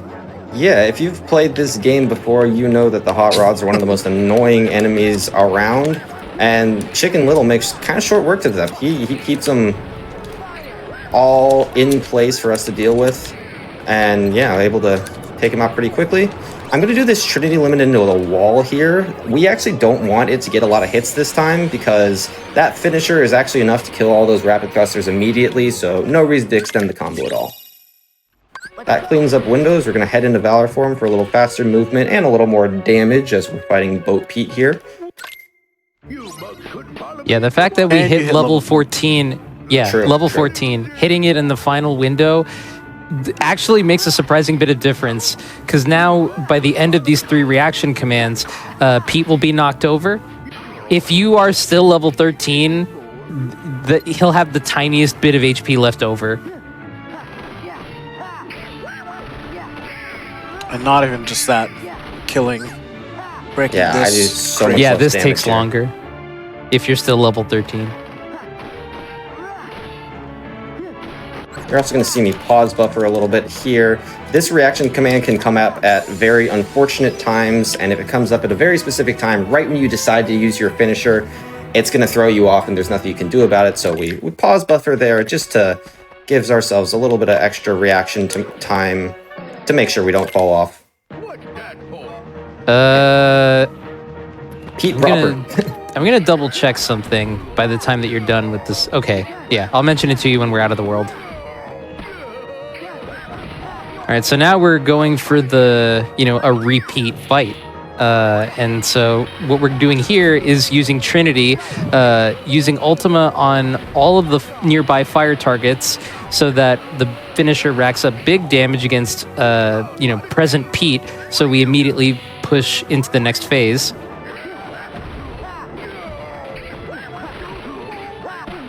Bummer. Oh, he retaliated early. Yeah, it can happen. When Donald's thundering and the pinball's hitting him, his revenge value can be a little finicky. Sid, do you want to explain revenge value a little bit? That's true, we haven't talked about that at all. Yeah, I was actually waiting for the next Gummy mission to kind of get more into detail about it. Yeah, it's a We can hold on. dense topic. All right, this reaction command should do it. There we are. Nice. That is the end of Timeless River. Slick, I should mention, we need to pick up a synth item chest because you went straight for the Yeah. reaction command. Yeah, that's true. That's actually a bit of a reroute I did. Well, not really reroute. It doesn't make a difference. There's another synth item that we are going to, or I'm going to grab during the minute fight in Port Royal. It's not necessarily advised to grab that one, but I grabbed it because one time I died accidentally opening that chest, so I just decided I'm going to open it on purpose to make sure I never accidentally open it. That's actually why I pick it up. But there's a couple other perks for picking that one up. And I'll quickly say, so pretty much, we want one synth item. If you get too many, you get more synth like pop-ups, and you can get some like naturally just from the fight that you're going to be doing in Port Royal. But nonetheless, I want to talk about revenge value because we've been kind of utilizing it throughout the run. So typically the game has these aren't like actual terms, but these are community terms that have just been used throughout time. The game has what's called revenge and forced revenge, and revenge just pretty much states that if you attack an enemy, it's going to attack you back. It's going to revenge back at you. And forced revenge really just means, it just says it's the game's way of saying you can't keep hitting an enemy before it's going to say you cannot hit me any longer. Mom said it's my turn to play. And then they, will get whatever they want to get in. So, and the term revenge value just typically is just the formula of knowing what equals their forced revenge, or to calculate how much revenge they currently have. And there's been lots of times throughout the run already where we've been seeing revenge and revenge value come into play. Part of the reason why even that last fight we saw with Slick fighting Pete, where he attacked earlier, some of it's really hard to note, but every phase that Pete has, every time he transitions into a new window, he actually has a different revenge value, and his revenge doesn't fully reset back down to 0. So because this is really, like, we can't really see it while we're playing, that's where sometimes it can happen where sometimes an enemy will just attack earlier. Nothing in this game really happens just by chance. There is almost always an explanation as to why something actually happened. I actually didn't know that revenge value didn't reset in between phases. That's kind of new. Well, it lowers, but it doesn't always lower down to 0, depending on how many hits you have to do. Gotcha. Yeah, and I guess to put a little bit more concrete numbers between what Sid just said and how we actually implement it in the game. So typically, finishers will deal more revenge value than like non-finisher hits. And so we're usually very cognizant of how many hits we're dealing in strings against particular bosses, so that we know what to, one, so that we can force a retaliation, and then second, to do a specific action in response to the retaliation that we know is coming up. Yeah, which is something Reflect will come into particular play later on in the game, but we're not quite there yet. Something else that I want to mention transitioning off of revenge value here is actually we just got our second form from completing Timeless River. We're not going to use it quite yet, but that second form is Wisdom form, and it's going to produce much of the movement that we're going to have throughout the rest of the run. But before we get there, we have to say hi to our good buddy Chicken Little once again. We're fighting a lot of pirate enemies in this world, and Chicken Little is very good at neutralizing them. He whistles them in, and then we're able to use our magic. And magic has very specific properties that it does against these enemies. For example, Blizzard right here freezes them. And Thunder also shocks them, and they just kind of walk around slowly stunned. We'll use Blizzard a heck of a lot here to keep them stunned. It does a lot of damage. It's very helpful. But yeah, Chicken Little's our best friend here. And not only that, but Barbossa, the final boss of this world, also reacts the same way as his pirate compatriots do. And we'll be using a lot of blizzards there to keep him stunned, and he's basically not going to have a chance to do anything at all when we go and fight him. One thing we definitely don't want to have happen is any pirate enemies being hit with any sort of fire element attack, including bombs from other pirates, because the status effect of being sort of ignited by any fire element attack is really disadvantageous. They basically just start walking, like they start running around with their pants on fire. They're super erratic. We really don't want to see it. See, we're able to clear out some of these fights very quickly with just a couple of blizzards and a couple of thunders. I want to kind of go off that comment you made, Dan. I want to just let you know, no one wants their pants on fire. That's true. It doesn't just apply to pirates. I definitely don't want my pants on fire either. Historically, not a good time. True. Also, I don't want people calling me a liar out of nowhere. That would not be cool. Or your pants are on fire. Ow. We'll just have to find out. All right, so unfortunately, during this minute-long survival against waves of pirates, there are going to be these crossbow pirates that are going to snipe Sora from the shadows. We're going to be responding to them with reaction commands whenever possible, and then grouping up as many pirates as we can, because we're also going to be grinding for experience in this section. Ideally, we're going to try to get 12 to 13 pirates. If we get more, we'll take it. Yeah. And we're in a pretty good position to make sure we get our 13. Once I take out these last 4 guys, Chicken Little hopefully whistling them all in so I can blizzard them simultaneously. Yeah. That'll get us to our 13. There we go. A little dramatically so. It's nice. So that item, Slick actually did kind of sneak in to pick up that synth item. If typically we try to kill the pirates all in one go, so the waves that they spawn there are 4, 4, and then 1, and then 4 again. And so Slick used the opportunity while there was only 1 pirate, and it was the safest to pick up that item. And now we're coming up against one of our favorite fights. If you are a runner, you know this fight. Yeah, especially on critical mode. Dear God. So we're going to be hoping to see Chicken Little to kind of group up the 3 pirates immediately. And then Slick's going to try to kill them roughly around the same time. And then now that he's killed, he got rid of the first wave, he's going to be trying to take rid of the next 2 pirates that spawned in. Now we're going to have pirates spawning in from the top of the ship.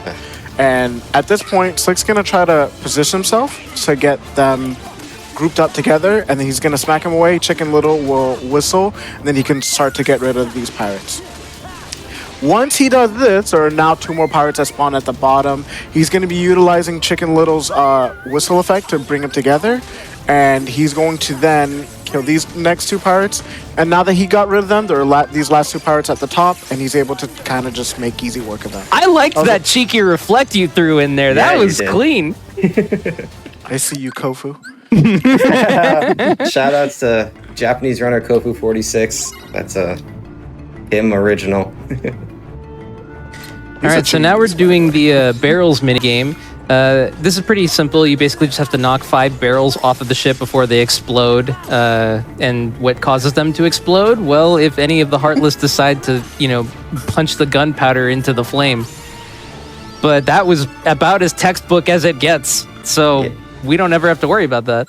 Fortunately, we have a pretty good way of dealing with those enemies. Once you get that 3rd barrel knocked out of the way, we're feeling pretty good about running over and taking out the other couple. Now we're going to continue our Valor Form run on over to Barbosa. Yeah, so I'm sure that if you're familiar with how this game works, the fight is going to start out with the Illuminator Heartless spawning in some random location around the arena. We're going to take it out pretty simply, just with, 2 presses of the attack button. And then once light is restored to the arena, we're going to try and, get a specific opening on Barbosa. All right, sweet. And then out of this Valor attack, Slick is going to reflect, freeze, and now we're going to basically lock Barbosa in for the entire rest of the fight. Yeah, there's a nice little corner here, if I can jump, where he's going to get locked into place, and we can just keep doing these combos on him. He's not going to move. So we mentioned revenge value and everything, revenge value. The cool thing to note about Blizzard using them on these pirates is that anytime that we freeze them, we're actually reducing their revenge all the way down to 0, revenge value. So we can typically use that to just kind of wail on them. And even if we're not as strong, even on, like, if you're playing casually, you can always just kind of keep blizzarding him to your heart's content.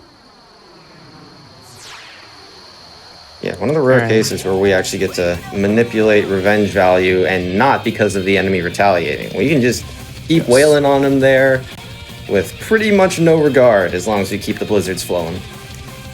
All right, I'm gonna let you explain this one, Slick, because I've done this a couple times. I want you to explain. We got a new form. We haven't got to use it, but there's a hidden form that we haven't seen yet that we'll be seeing later. You want to explain how that works? That's a good Oh point. yeah, this one.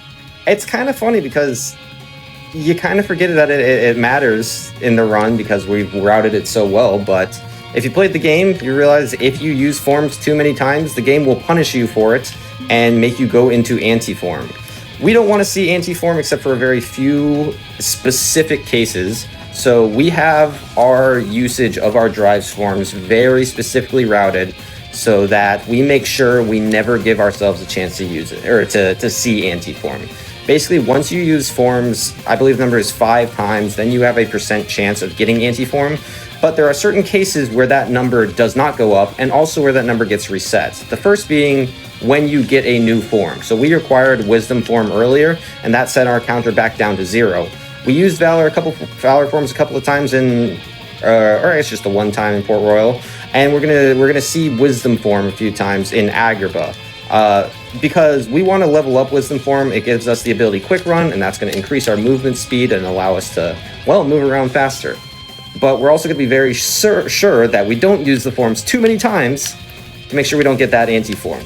And there's going to be a very specific case in the final boss of this Agrabah world where I'm actually going to take advantage of one of those cases where you do not have a chance to get anti-form. That being when your party members are dead. If one of your party members is dead and you go into a form, you have no chance of getting anti-form. So when we get to the Twin Lords fight, I am going to make sure that Donald dies on purpose so that I can go into Valor form using Goofy and have no chance of getting anti-form. The other cases where you can go into form and have no chance of getting anti-form is when you're out of combat. So you're going to see us go into form a couple times in Halloween Town, but it's never going to be while we're in combat. So we have no chance to go into anti-form during that time. And once we finish off Halloween Town, we'll be getting, or actually once we finish off the Berserkers fight, we'll be getting another form and our count will reset back down to 0 and we won't have to worry about it again. But it's something that is, well, was in the back of our minds as we were routing this game, but it's an important aspect that kind of goes unseen for a while. Yeah, there are a couple of sort of invisible rules as to when anti-points will rack up or not. And anti-points are basically the sort of determining factor as to whether or not you will go into a form during combat. But we know all of them behind the scenes so that basically we can streamline the run and the use of drive forms in combat to utmost effect. So I want to point out earlier, I mentioned that every form has a different way of leveling up.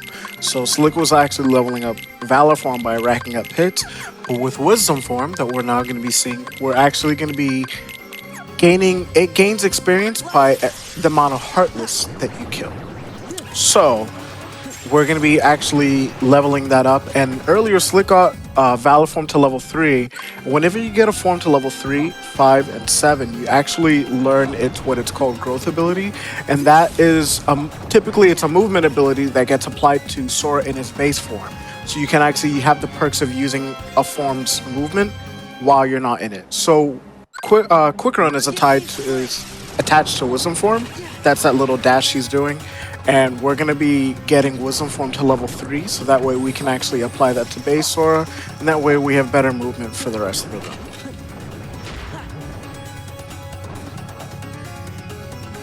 Unfortunately, in this section, we're going to be doing like incredibly slow movement because we can only really go as fast as we can push a Boo right here.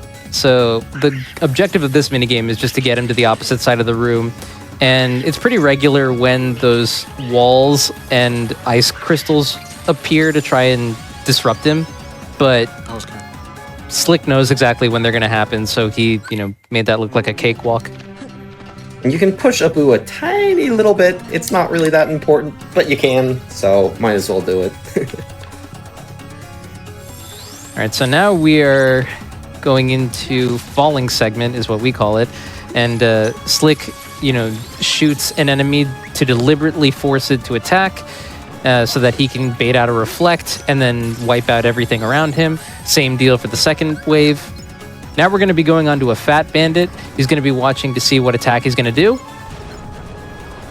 Yeah, easy. Not the one I wanted, but Yeah, if it's a fire stream, if he's doing like a fire breath, then you can basically just walk laterally and avoid it. Now, here's a cool setup. Watch for this punch. really taking advantage of the thing that Sid was talking about earlier, that revenge. Every time we hit that fat bandit with the blizzard, we're provoking him to attack right back, which we can quickly reflect. Also a really cool piece of tech right here.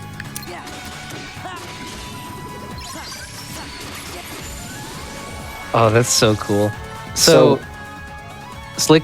Yeah, basically that enemy is shooting a ice projectile at me. When I land on the ground, I reflect that ice projectile, and then by going into that solo Trinity limit, I teleport right on to that other enemy, and I bring the reflect with me, so I'm able to hit him at the same time with that reflect, even though I didn't use that reflect next to him initially.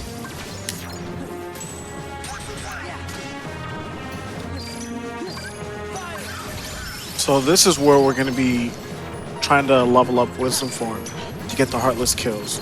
Once we get level 3, then we are pretty much set for the rest of the run in terms of leveling up our Drive Forms. Yeah, the reason why it's easy to level up Wisdom Form here is because you have a bunch of really small Heartless that die super easy to one reflect. So it's very easy to rack up the kills here.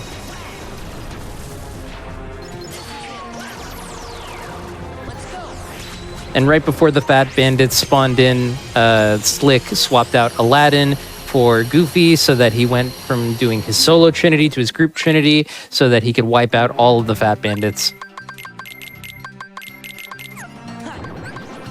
Oh, and we also got a new limit for Donald a ways back. We're going to be using it a lot here. It's going to be Comet. Donald's limits are very interesting in that while they're active, Sora is basically still able to move freely and do combos. So we're going to be using Comet right now and for a couple of other instances. And then later in the run he gets Duck Flare, we're also going to be using that. Yep, and there's Donald dead. So now we go into there's Valor Form with free abandon. Why is there so many of you still alive?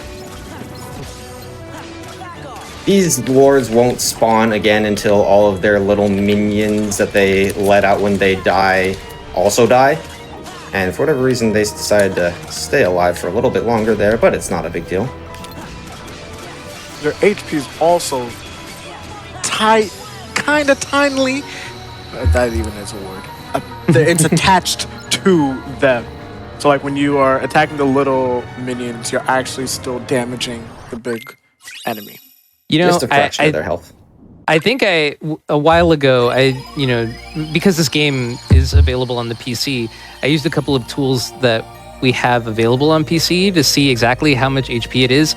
I think every time you knock off one of the fiery globes or icy cubes, you're knocking off 4 HP from the total health bar of their corresponding lord, which isn't a lot by the end, but at the beginning when, as many as 10 individual Heartless spawn in a wave, it ends up being a significant amount of HP. So that's why you always want to make sure that you take out the smaller Heartless as soon as you can, because not only does it spawn the lords back in quicker, but you also ensure that your damage is consistent. And now we're actually embarking on our final gummy mission for quite a while, thankfully. Headed over to Halloween Town. Really only 3 fights in this world, but frankly, all of them are pretty dangerous and unfortunately pretty random. Halloween Town is kind of notorious for its RNG fights a little bit. Yes, it is. Yeah, this is going to be the first instance of Slick experience boosting. So he's going to deliberately take an attack as damage to force his HP to go under 50%, which will trigger experience boost to increase his yield every time he defeats a Heartless. And ideally, he doesn't suck up any HP orbs that drop from the mole Heartless that can appear, which can put him back over that threshold. I forget. Do you try to hit level 18 here? That's the number, right? You want level 18 before Prison Keeper. Yeah. That sounds about right. And that's why we're EXP boosting. Like, throughout this run, we've been constantly trying to get more and more experience so we can hit each strength threshold before a later fight. And thus far, I've been able to hit that no problem. Say, for example, I finish this first fight and don't hit it. It's not that big a deal. I'll just go and take out a couple of enemies while I'm on my way to the Prison Keeper fight. But, it's something I'd like to avoid doing. So I do want to mention, since this is like our last free little break in terms of a gummy, something that we got to see that I feel like kind of goes unappreciated. You touched on it earlier. We talked about like cutscene skipping and menuing earlier when you did that first menu when you got Sora, but there is a lot of little menu tech in the game where you can actually swap between different pages freely. You can actually use your shoulder buttons, R1 and L1, to actually scroll down by a page, and depending on how many abilities or anything that you have on your page, I can actually allow you to cut down some inputs to get to menus, or to finish a menu. And that menu, before Slick actually entered the Twin Lords fight, he got to utilize a lot of like the shoulder button tech. And I didn't really get a chance to mention it there, but anytime you see Slick pause and do a menu, try to pay attention, because there's a lot of cool little inputs that go on. Even if you might not realize it, it's just nice to look at. It is. I mentioned it early on. The menus in this game are a joy. Like, for example, in that one, I think I can tell you I pressed L1 twice, I pressed down once, I pressed triangle 3 times, and I pressed L1 again, pressed down again, pressed triangle 2 times. Where normally you just be going down ability by ability over and over and over. But by doing it like that, I'm cutting out a lot of inputs and saving us time. And yes, it's absurd that I know what those inputs are. Don't be like that. It's funny because as you were saying, I could like see the menu in my head, and that makes me even more upset. Also, I forgot the switch. Yeah, I was gonna say. Yeah, I missed that part in the menu, but that's okay. All right, so we're summoning Genie here, which, by the way, Genie being accessible as a summon is a reward that we got from beating Agrabah. The reason that we summon Genie there is so that we can perform that death abuse to the White Knight Heartless. Basically, if you have Chicken Little out there, he'll try to whistle them all, and as you're attacking things while Chicken Little is out, all the damage that you deal can translate into passive healing, but we want to take a death abuse, so we don't want to heal. Luckily, Genie, removes your party members, which would otherwise attack the enemies and interrupt them from trying to attack you, and he doesn't really do anything unless you tell him to. So that's why we go into Genie for that. That was clean. Oh, you. Oh, the mole. Lame.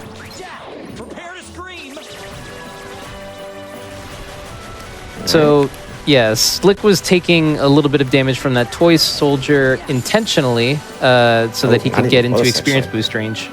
Ooh. Yeah, that was from the HP orb.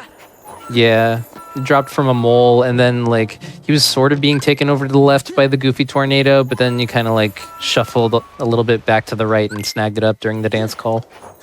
But it's fine, because as he mentioned,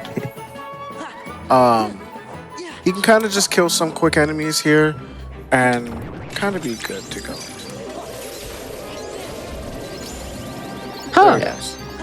I've never actually known what the backup is if you don't get the proper boosting. So that's cool. I'm pocketing that for later. A quick 150 experience right there.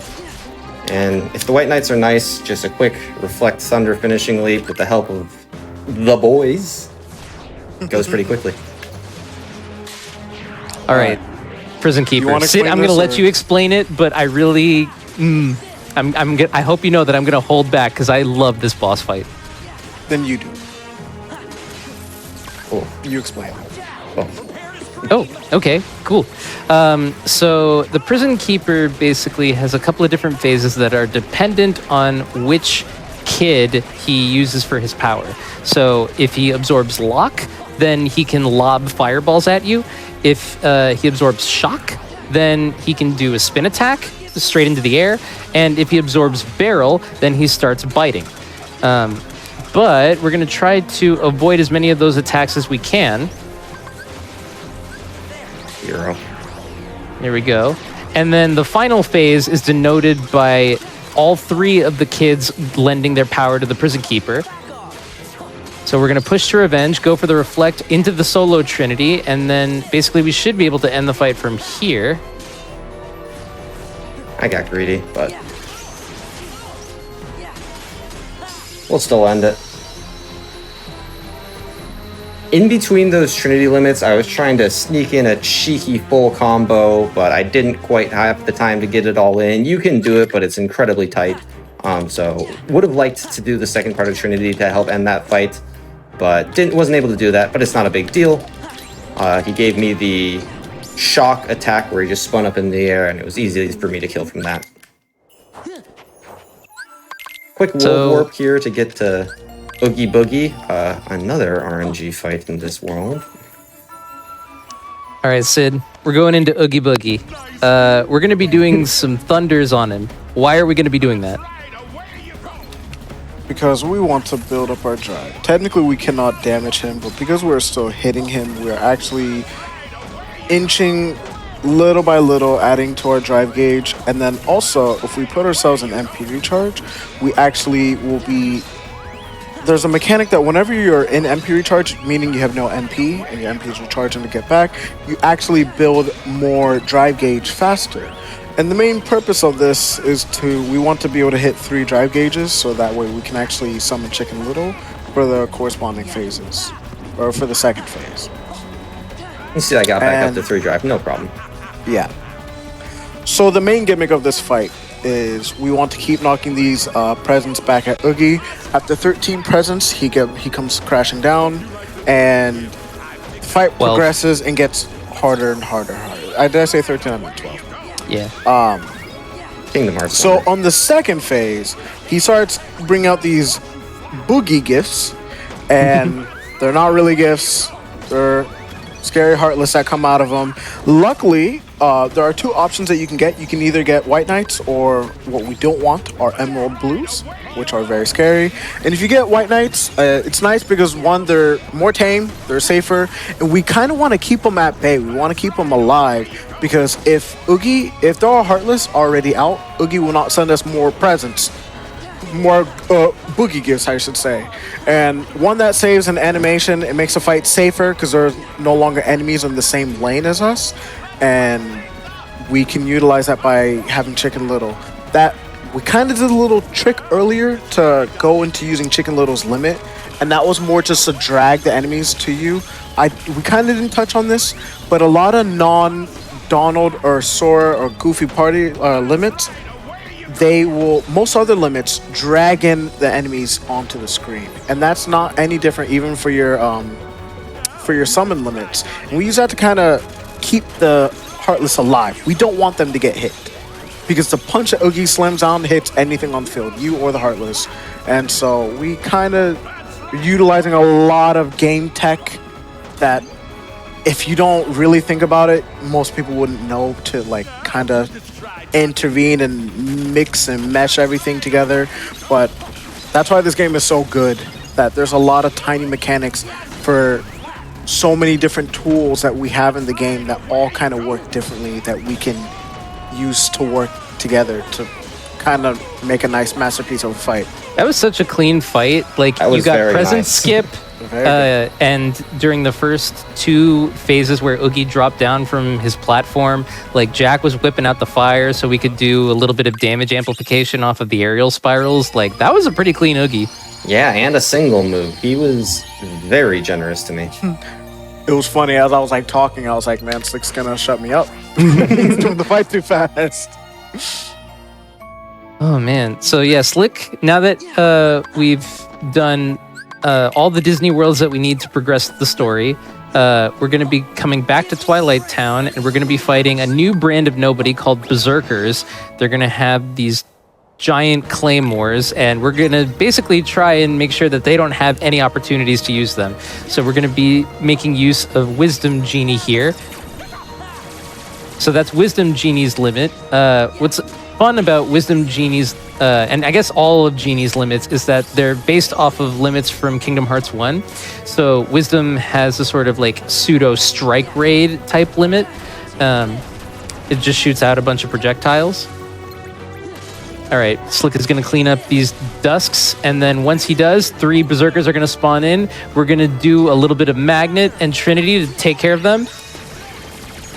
Very nice. Ooh, that's clean. Clean.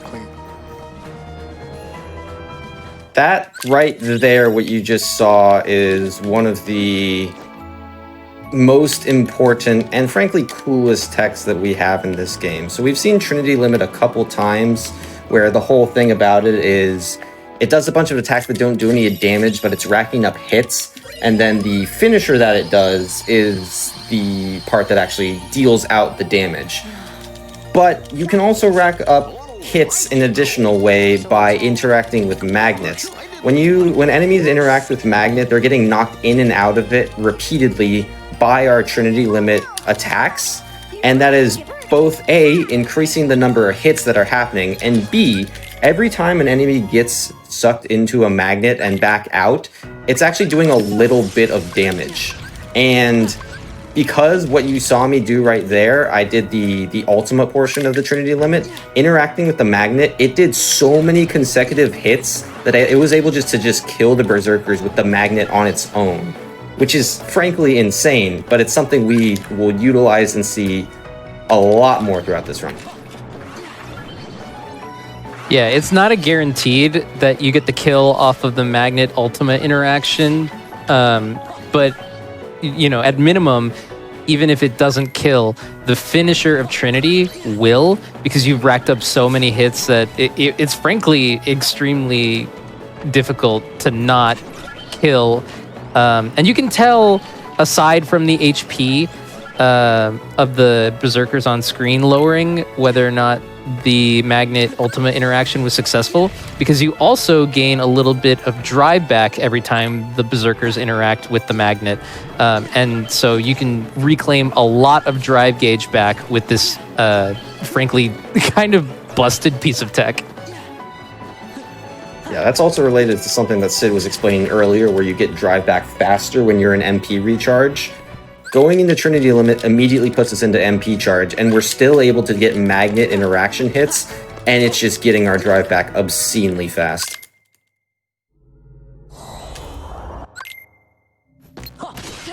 Oh no, we're in the game itself. This is what happens when you speedrun too hard. You get sucked into the code.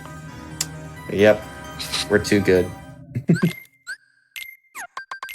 Either that, or we just touched down in the Space Paranoids world. I'm honestly, we're going so fast I can't tell. Hard to say.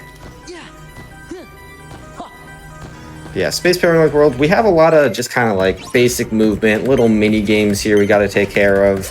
But during this segment, we're actually going to get a couple of really powerful tools that we will see later on the run. It's both Master Form and the Stitch Summon.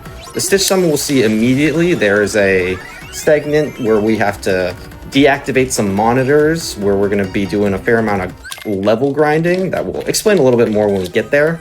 And then Master Form as well is arguably one of the coolest forms in the game, and it's good for dealing some damage to certain enemies and also some cool magic interactions too. Yeah, so I wanted to mention, in like the past 5 minutes, we kind of got a lot of useful tools, and we're seeing a lot of useful tools. So we got to see Genie being utilized with any of the drive forms that we have. We also got we have one of every magic spell now. We got our last spell, which was Magnet, which we got to see earlier. We got Limit Form, which is a callback to Kingdom Hearts 1. Final Mix Sora, which was added only in the Final Mix version. We just got Master Form. We just picked up Stitch, and we're about to kind of make use of a lot of tools. We kind of have almost a lot of the ingredients we need now to just pretty much start cooking for the rest of the run. Yeah, We're also and I about guess to die to to light briefly, cycle. I was about to say that. that's true. So the very first part of light cycle, you have to kill 5 enemies, and it is random where they spawn, like handle what it they're very gonna do. But the second part is consistent, and hopefully. So I shouldn't die. The only thing that there is some tech here though, is these green enemies that put up their shield. Typically, the game this is a game of rock paper scissors, pretty much. And the game is telling you if you attack and the enemy shields, you lose, and it's gonna bounce your way. But we kind of use that to our advantage to bounce when we're about to make a turn, and it kind of just shoots us across the room. And it saves a little bit of time. It's not that important, but it looks cool and it is optimal. As Slick said, most things that look cool are actually the best thing to be doing.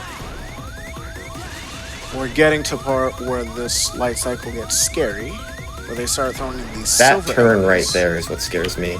Yeah. And these silver enemies, so typically each color enemy can only do one attack or one action, but the silver enemies can do all 3. So But now that we managed to make it to this final straightaway section, it's basically wraps. Yeah, we made it out alive. Did a cool breakdancing move to finish it off. all right, so we got to see a little bit earlier. It didn't go 100% as planned, but we're going to be utilizing the EXP boost ability. And that pretty much just states that whenever Sora is at 50% HP or lower, you get double the experience. So we are going to be using that revenge, and depending on how many hits, because Slide Dash hits that enemy twice, we are actually going to trigger that enemy, or multiple times, we're going to be triggering that enemy to Cyclone at us, which is going to put us at a low enough HP. And because of that, Stitch is typically trying to heal us, but we can't really see that right now. So he's constantly trying to heal us, which he's playing his ukulele, he's playing his song, and apparently the enemies don't like it. It stuns them. They can't really do anything. But he can't drop any HP on us right now. So he cannot heal us.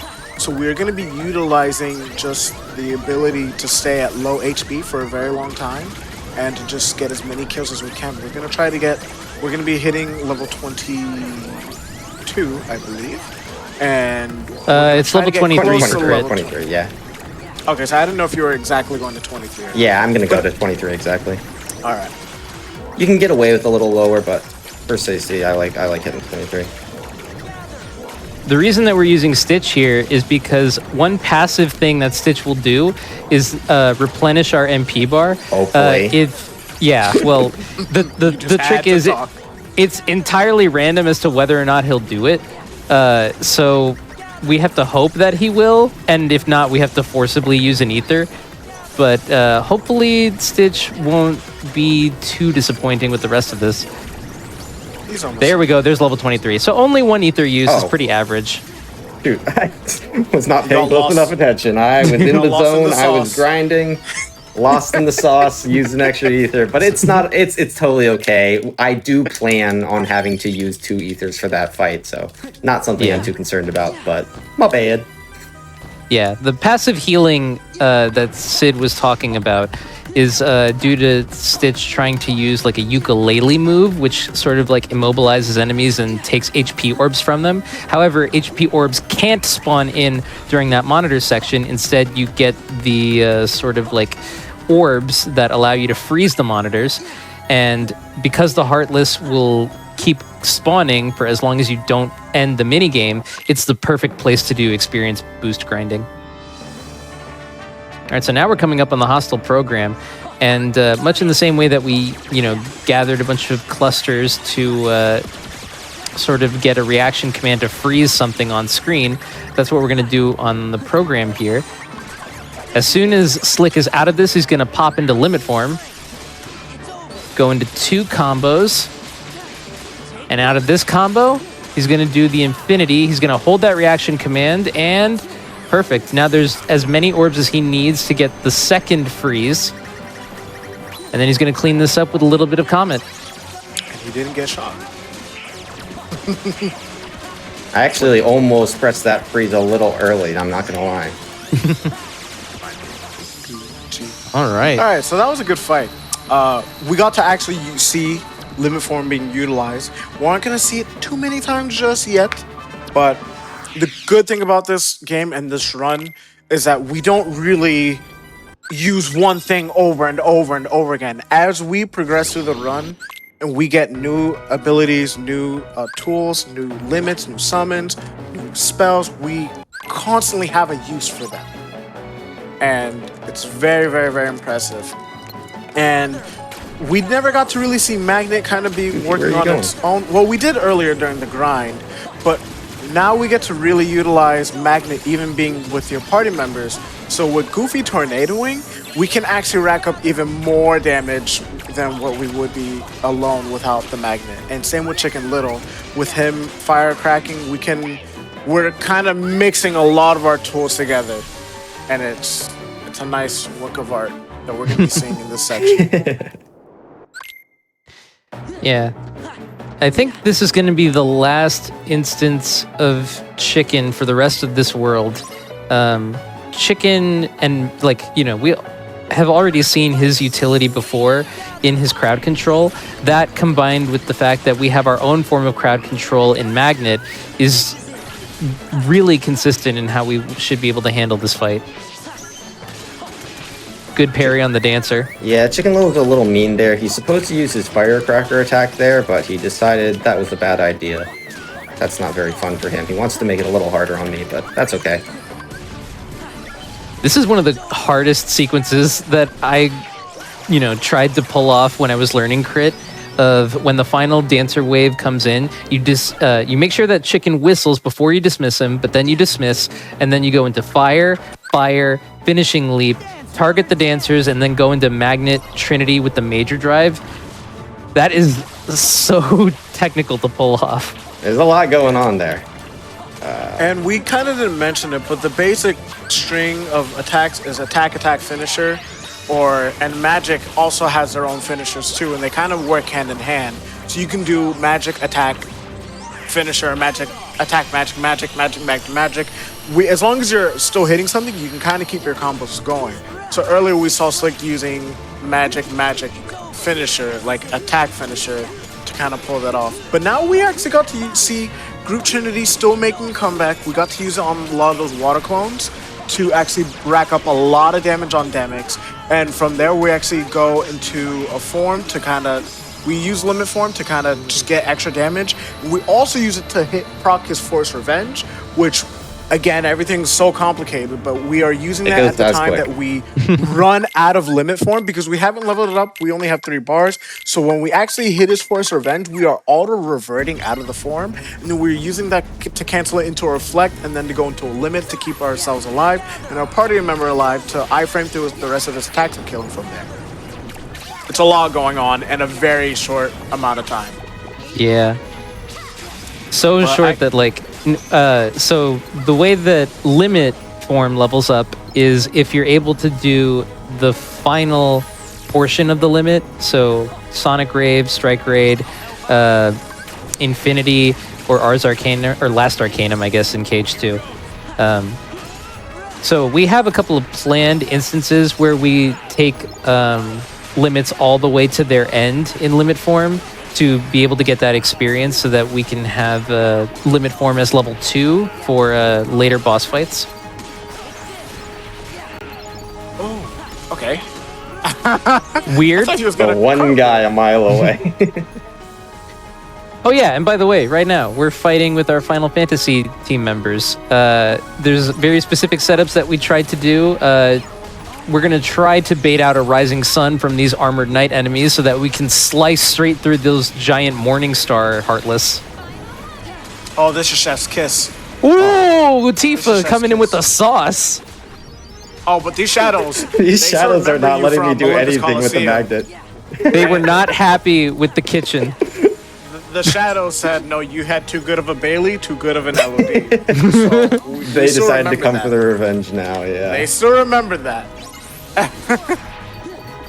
All right, that was a nice vicinity break. If you manage to wipe out all of the shadows right as Cloud drops in, then you get a round of surveillance robots, which if you hit them with thunder, they will instantly lock up a reaction command for you. It's called Snag. And if you get that, then you can do Sparkle Ray, which is this huge AoE laser that spins and just clears out as much stuff as, gets hit by the laser.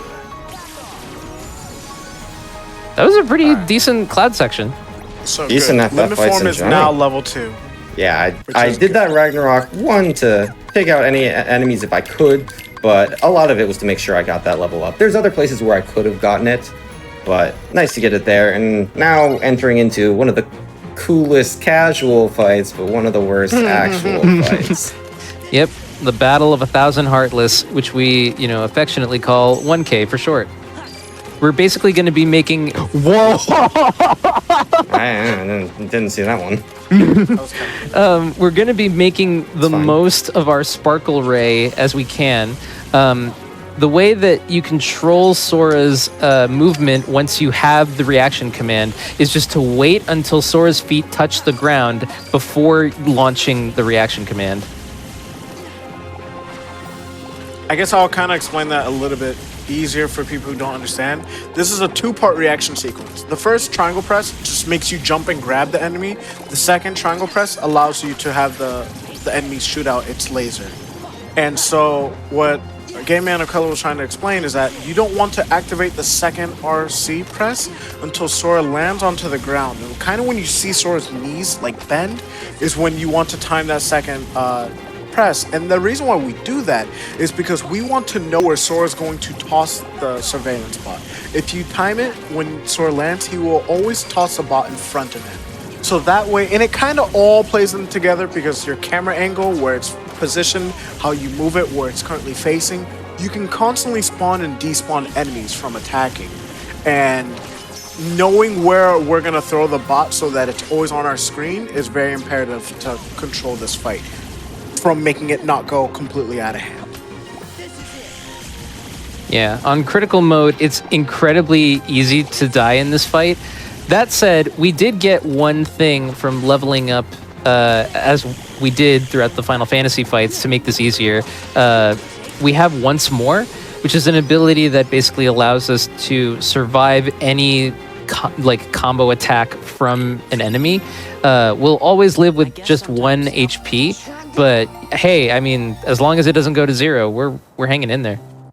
Also, I will interject here that we are right about at a good point to hit our second break. Actually, if you want to take that away here. Yeah. Whenever you want to count it down, go ahead and do that. Yeah, I will do that in just one moment here after a little bit of movement. All good. And you can stop it in 3, 2, 1, now. Awesome. So yeah, like Slick said, we're gonna take another little break here. This will be the last break of the run, to give everyone a chance to stretch, get some water, use the bathroom, etc., etc. A couple announcements before we do that, though, is if you missed out on any of our hotfix shows, like for example, a special I put on a couple months ago now, where it was Kingdom Hearts 2 Final Mix HD Critical Mode Level 1 with KBM. You can check that out on the YouTube channel, youtube.com/gamesdonequick. Another plenty of other hotfix shows there as well. If you missed any of them, you can always check out the VODs there. And then if you're watching on YouTube, be sure to press the like button on this video and subscribe to the channel. Also go to twitch.tv/gamesdonequick. Games. I combine quick and Twitch. Interesting. Games Done Quitch. Go to twitch.tv/gamesdonequick to watch our shows live. We'll be back in just a few minutes, so we'll see you in a little bit.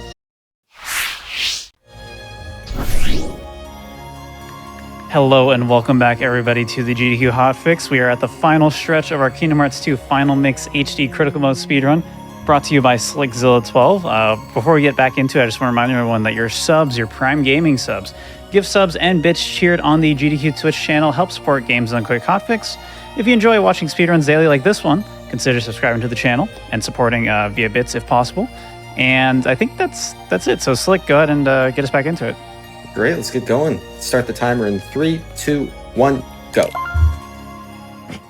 So immediately coming out of Hall of Bastion 3, we do a couple of second visits to some of the worlds that we've seen before. Not all of them, but we're going to start off with Beast Castle here, and all of these are much quicker visits than the original.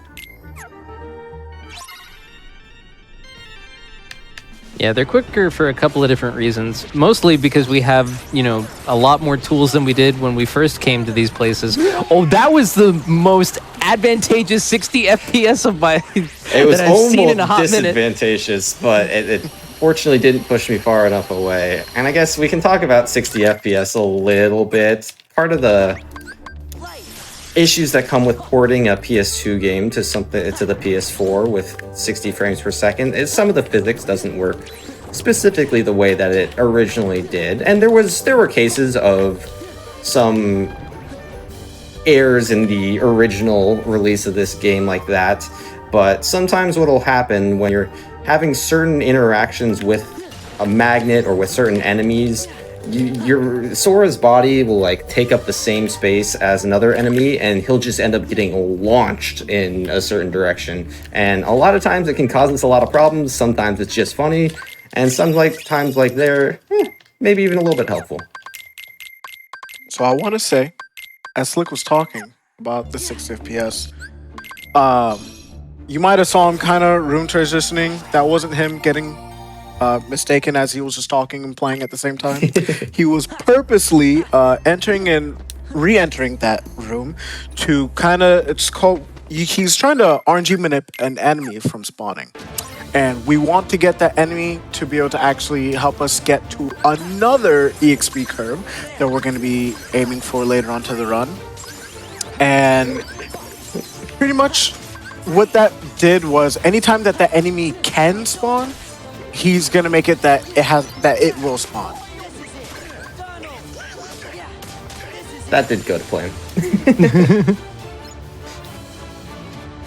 Yeah, the ideal scenario for that fight is that you basically just Blizzard spam a bunch, which is possible because the Keyblade that... What? Inputs are not going very well coming back from break here, I'm not gonna lie. So the Keyblade that Slick got as a result of completing as much of Beast's Castle's second visit as he did was to get the Rumbling Rose Keyblade. So we have a native finishing plus from just being on critical mode, but Rumbling Rose gives us an additional one. So now Slick can do 3 finishers at the end of any combo.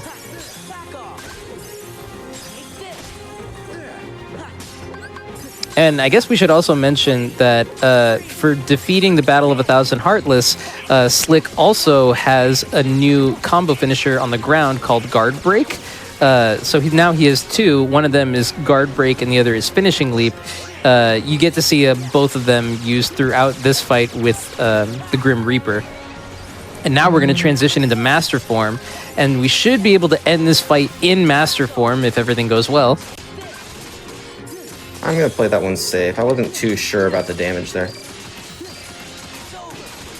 Sometimes with your damages a little bit better, you can finish that fight in one combo by extending it with Blizzards. Master Form has an ability called Master Magic, which allows you to continuously do magic. Or maybe it's infinite magic. It's something like that. I think it's Endless Magic. Endless magic? Yeah, You guys Master know better Magic than is me. like, we changed how the magic works, and also we powered it up, and then Endless Magic is, you can do it for as long as you've got the MP to cast it. So I kind of want to go over this since we have a little bit of time right now. Well, there's another use of using Magnet and then using a limit to kind of rack up a lot of hits in quick succession.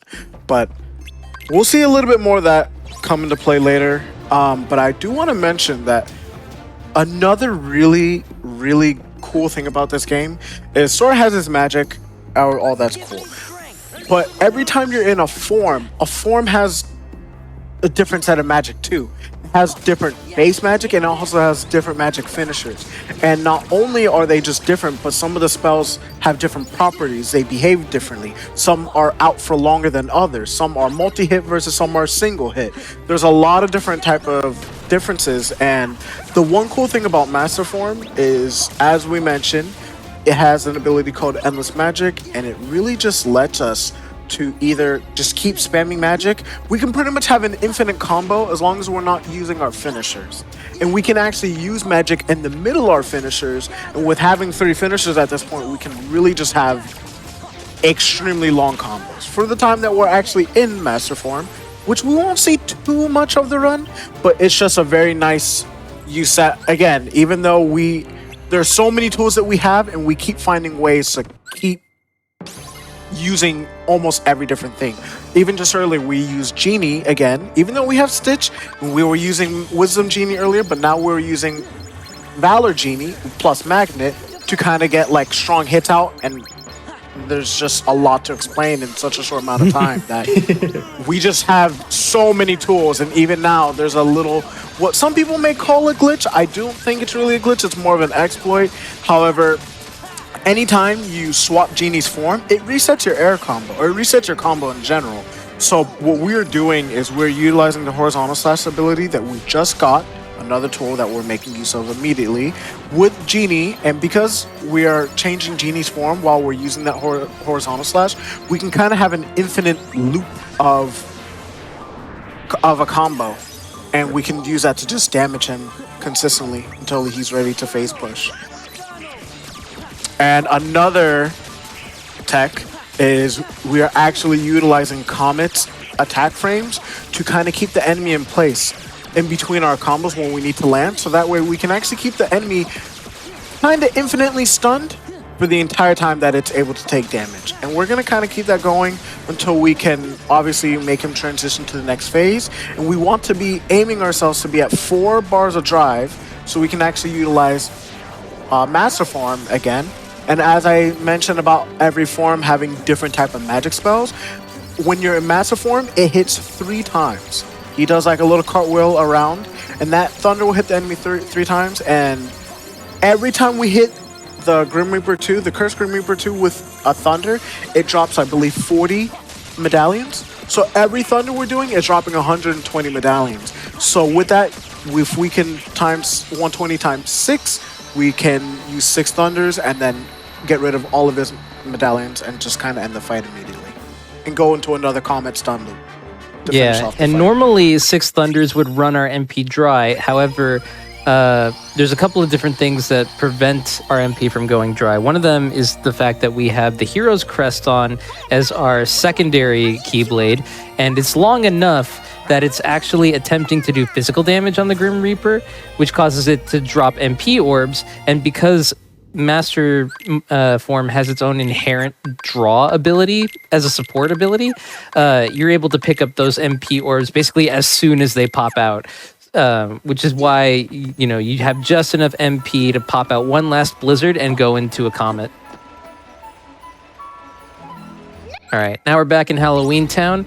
Lock, Shock, and Barrel. They don't have any Heartless, but they're still as annoying. We're going to Magnet and group Trinity with Major Drive to bring them to half HP, but it doesn't matter. The finisher is going to take out the remaining half. And now we're going to trap them all with the presents that are out. And Slick, are you going to go for the Jack swap on the last one? Yeah, I'll swap out. Well, I actually meant to swap out Donald, but we want Jack in the party because we'll use Dan's call later on. Party member placement got a little messed up. We'll fix that in a second. Or maybe we won't. Who knows? We can just roll with it. So this was that enemy that I was talking about that Slick was kind of running back and forth between the rooms. These enemies are called Bulky Vendors, and they drop a lot of experience. And while we have Stitch Out and the ability once more that we got earlier from leveling up and level grinding, we are actually able to kind of get ourselves down to 1 HP, knowing that we will not die. And then we can actually grab that second Bulky Vendor and EXP boost it and get a lot of experience. You're going to have to be very cognizant of which limit you're using now. Yeah, and Donald healing me there is also not ideal. Would have liked to EXP boost some of these enemies, but it's not a big deal, hopefully. I mean, worst case, and we have another Bulky Vendor in Agua that we can pick up. Oh yeah, that's also true. So something to note, when we're using Jack's limit, we're not just kind of guessing on what buttons we want to press. We want to be aiming for the synchronizations. And there are certain circumstances where if you actually catch all the enemies all together, you can actually use the downbeat, which will put Sora on the ground if it's the second use. And that can actually have him pick up all the presents immediately. But speaking of presents, I don't want to talk about this mini. I don't want to talk about it.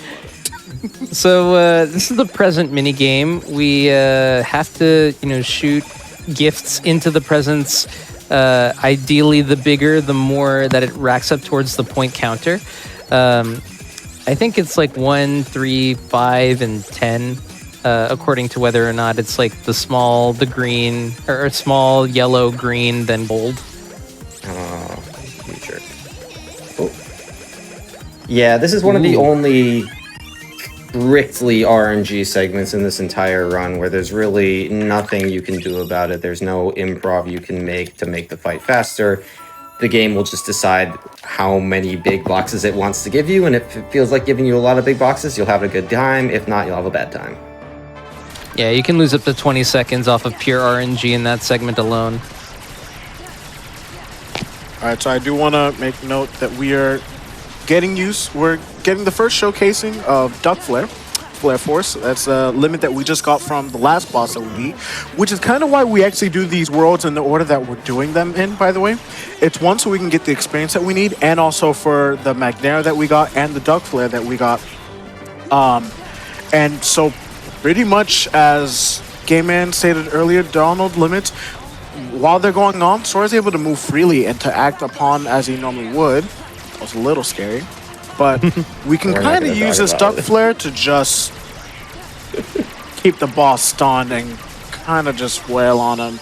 And something to know, on the PS4, well, technically even on the PS3 release, on the English releases, that they re-releases of Final Mix that they originally released back from the PS2 version, the English versions have a extended Mega Duck Flare time. And we kind of make use of that. It makes English the faster language to play on, versus in Kingdom Hearts 1, the Japanese version is actually the fastest. And we're going to be utilizing Duck Flare a lot. It changed up the old PS2 route, which was only with the Japanese Duck Flare. And a lot of bosses kind of from this point on out are going to be utilizing Duck Flare whenever we can. However, just because we have it, it doesn't make fights free. There are a lot of cool things that you can use to interact with it. Game Man also kind of touched on it earlier, but when a limit is active, or pretty much whenever you have some type of multi-hit going on with what you're doing, if you throw on another rapid hit alongside with it, you kind of can amplify the damage that you're doing. So not only are we going to be using Duck Flare a lot and Mega Duck Flare, we're going to be attacking alongside with it to kind of be doing even more damage to add on. Yeah, which is why while a Duck Flare is active, you'll see Slick go into aerial dives and aerial spirals, but he won't complete his combo. And that's because for reasons that are like way too complex to get into during the span of this run, the damage is actually increased as long as you're performing aerial dives and aerial spirals, because the increased multiplier applied to the first hit is applied to all the hits of aerial dive and aerial spiral, which actually means that it's more advantageous to do that as opposed to just straight up going for full combos every time.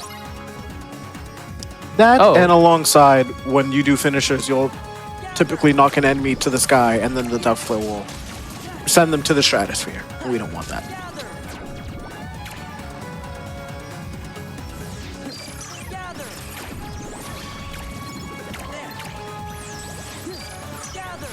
So we're kind of seeing some uses of just magnet and reflect being utilized. Soon, but that's okay. So the cool thing about magnet is not only does it group up enemies, but because you're technically hitting them, that revenge concept I mentioned to you earlier, that I stated earlier, when the enemies fall out of the magnet now, they're ready to attack you. And because we know that they're going to attack us, we can reflect that and then magnet them again. And kind of keep a little rinse and repeat loop going on. So now that we've come back to Agrabah for its second visit, there's going to be basically a lot of scenarios in which we're going to be fighting as just Sora with the mechanics of this carpet. So we completed the sections where we have had to do a couple of mob fights, have had to chase down Jafar's sort of watery clone, and triggering 3 switches throughout the arena that correspond to a specific elemental spell. Now we're going into a little bit of an auto-scroller, and ideally by the end of this section, we will hit level 30, which is the last strength increase that we need for the rest of the run. And we'll hit it. Oh, are we at the... Okay, yeah we hit fine. level 29 right there. We're totally fine.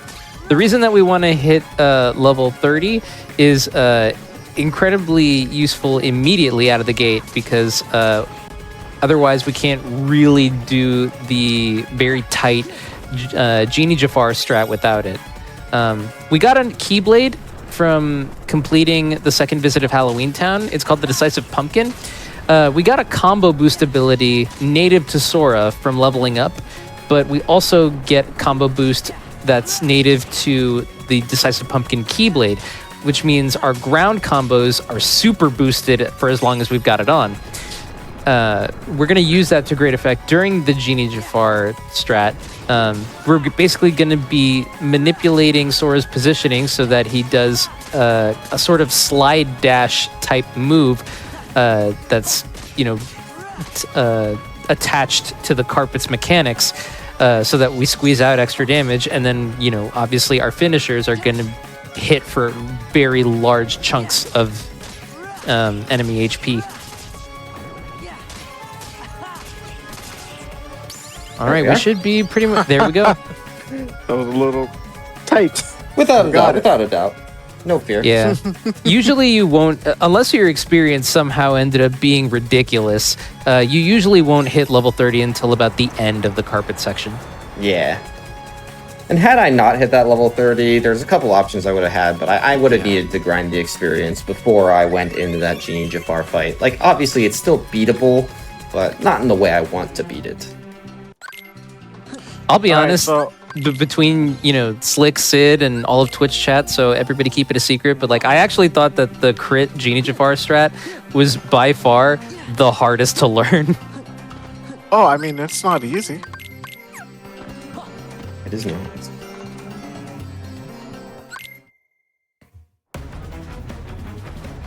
All right. So, Genie Jafar is going to stay moving around for as long as his abs continue to have HP. Don't ask, just trust me. All right, so now that his abs have lost all their HP, we're going to knock him down. And Slick is doing a very particular set of combos to make sure that he doesn't push past an HP gate that Genie Jafar has. He wants to push past one, but not a second. All right, and I think after this sequence, he's going to go for the reaction command to spin Genie Jafar around, get a little bit more time to be able to knock him down before he would otherwise do... I guess we haven't touched on this, a desperation move. So that's a community term that we have for a long, uninterruptible attack that typically the boss is invulnerable for. So there's no easy way to defeat the boss if he busts one out. We're gonna usually be shortening it to DM whenever we're referring to one. That was a very good fight you did there, Slick. Thank you very much. I wanted to kind of state one rule. Main thing that's kind of harder to see to the untrained eye, but typically what we're talking about, so even though Sora has these abilities equipped, whether you have them equipped or not, these are automatically given to Sora while he's on the carpet. And so Sora has a base flash step, slide dash, aerial sweep, and aerial dive that he can pretty much do on the carpet. And Slick was actually utilizing the aerial sweep slash dive attack from the carpet to get to Genie Jafar just slightly faster without needing to space himself away every time he knocked them away at the very start. And that just allows for a little faster fight. It's a little scarier to go for because if you kind of mess up, it's kind of bad. But he kind of performed that very well. And we're going to be seeing another use of Donald and trying to use either Duck Flare or Trinity, depending on the situation. Unfortunate that the Duck did die when the world needed him most. Would have preferred to use Trinity Limit there. Yeah, it's okay. I saw you were setting it up for it, but That's fine. Yeah, We're gonna be Donald- seeing. I was just gonna say really fast. We're gonna be seeing Master Form again, and this is for a little, really cool trick that you can be doing, and we're gonna be using its aerial dodge ability to kind of rack up jumps. We're not gonna be spamming all of our jumps until we have enough to be able to kind of nuke Zaldan's HP. We're gonna be getting him down to out of the jump straight into a duck flare loop. And so The aerial dive went over his head and the horizontal yeah. slash whiffed. I was gonna say, that's and the that- worst. in that situation, these strats look simple, but if anything really goes wrong, it goes wrong. And right there, the aerial dive went too high over Zaldan, and it gave him enough time to recover, and that's actually enough for him to utilize his desperation move. Okay, and Slick was actually able to kill him in time there before he was able to choose another action. And how Zaldan really works there, he could really choose, it's a 50-50 if he's going to go into another desperation move or go into a sequence of jumps. And yeah, neither are really ideal to deal with in a run, but it's okay. The good thing about a Kingdom Hearts 2 Final Mix run is the game is so technical and there's so many cool things that are happening all at once, but there's all these moments where you just don't know where something is going to happen, or where you're going to have to always adjust and adapt and just overcome whatever you're having to go through. And that was one of those moments that you were able to see Slick being a very skilled and experienced player, that even though he got the desperation move and the strat got off the rails, he was able to, again, stay calm, be focused, and just continue to fight and get through it. Yeah, it's one thing to be able to do all these strats, but it's another thing to be able to deal with fights not going the way you want them to go. Yeah, one thing that definitely separates, your average speedrunner from, the top performers is definitely like the ability to improv under pressure. One thing that we kind of skipped over is that, especially because Slick beat him really fast, is we were fighting against a mysterious figure that I totally don't know who it could be. That's one of the first enemies that we've run into in our second visits that is actually somewhat like unstaggerable. Like no matter what Slick was doing, the mysterious figure that I totally don't know who it was kind of picking actions at randomly. That's another instance of like you have to basically just adapt to whatever the boss is doing. There is a general game plan of like, all right, I want to make sure that I do a ground combo, reflect into Trinity, transition into limit form, do some Sonic Raves, but like when and how you perform those, you have to respond to the boss in order to make the most of it.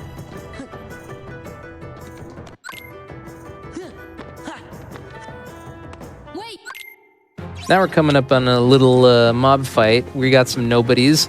A new version. We've got the snipers here. And we're going to try to avoid getting tagged by those projectiles that have a little bit of a delayed impact. Ooh, that kind of sneaky reflect in there. That was kind of nice. I decided to die, so I had to mix things up a little bit. Never there when you need them most. Yep, and I did want to mention, so between the whole sequence of seeing Zaldan to where we are right now, we got to see Master Form, Limit Form, Wisdom Form. We're seeing like duck flares in the middle of it. We're seeing so many tools just being used constantly. And as you're seeing, we're not utilizing the same thing every single time. It's always different. And we always had like, it's just one of the beauties of this run that when you just see a game that has so many option selects that are almost all equally good, or if not equally good, but they just have so many good uses that you can, it's just amazing every time when I watch it. Yeah, I've seen so many 2FM runs, but even just talking about it, it's just like, this game has aged so well. Case in point, it's been a hot minute since we've seen Stitch, but we bring him back out here so that he can refill our MP so that we can go immediately into a second duck flare and beat the Storm Rider here. And with that, pretty much done with all of our second visits to the Disney World. Now we're basically in the end game. Yeah. We just have one gummy mission that we have left to do, Assault of the Dreadnought, so that we can enter Twilight Town, and then that scary, foreboding world off in the distance that we're getting the little theatric for. Yeah, that's going to be the world that never was, and that's going to be our final world of the game. Yeah, these little conversations with Chip and Dale, one of the only things in this game you can't skip for whatever reason. So we get to have some chats with our favorite gummy engineers.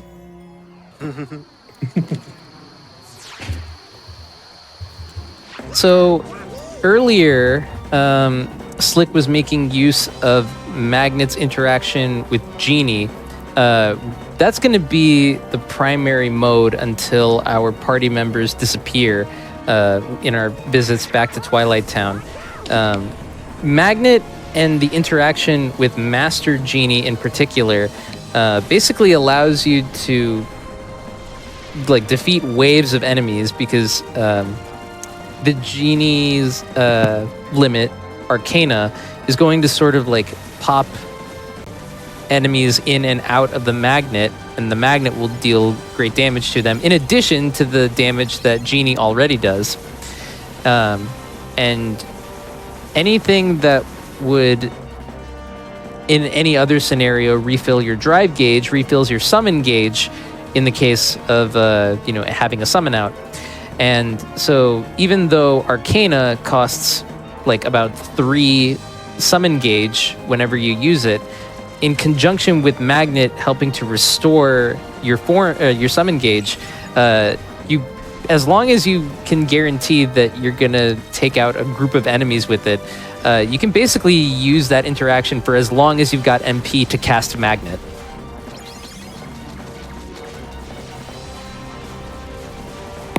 I want to go a little bit further in depth into that while we have the time. So as I mentioned earlier, a lot of limits that are not your Sora, Don, and Goofy limits, they have a tendency where they kind of drag in enemies. So we're going to be utilizing how enemies, and certain enemies react differently, but how the enemies are going to react to the magnet, whether being dragged in or versus when we use a magnet on top of them. While we're using the messaging. So depending on the weight class of the enemy, depends on how they're going to interact with Magnet and Master Genie's Arcana. So we're going to be seeing 2 different uses of positioning to kind of get rid of the next set of waves in the next major fight coming up. There's so many strategies that kind of build on each other, but one of the constants is that powerful interaction with Magnet. Like when you're using that spell casually, you wouldn't think it has much use beyond, well, I get to get everything together, that's cool. But that marginal amount of damage that it does when it sucks an enemy in, we use that so much, and it beefs up so many of our other attacks that we use and make them just seem so much more powerful. Yeah, the Magnet and Master Genie interaction is actually so powerful that it's pretty much your go-to strat at this point in the game for this section across categories. It's good on beginner, it's good on critical mode on level 1. It's just a really strong piece of combat utility. Yeah, I actually was about to kind of make a comment similar to that. I was going to say, so, we've been trying to hit all these damage, these strength goals and everything and levels, but at this point of the game, we're kind of weak in terms of where the game wants us to be, and this game has very good scaling, and no matter what, even if you were to do this at level 1, these fights would be very similar. Well, I say the fights coming up to the rest of the game are going to be very similar to what we're seeing right now, because we are actually almost getting to the point where we are too weak for the game to actually make us do even more damage than what we could. But yeah, the battle level for Twilight Yes. Town coming in, we just saw that it's battle level 47. We're, in our 30s still. So the game's inherent damage scaling is having to carry us a lot right now. But part of the good damage scaling and just balancing on how the game works. We didn't kind of touch on this, but in critical mode, yes, you take a lot of damage. You have half health.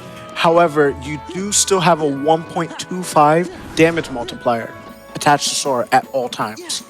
And how this game really works is, if we're not, I don't want to get too technical into it, but the game, there's no like set of half damage. You can't do 1.5. So the game just says if you're doing 1 damage times 1.25, that really means you're doing 2 damage. So at almost any time while we're at the damage floor, we are still kind of doing almost double damage than just single hits.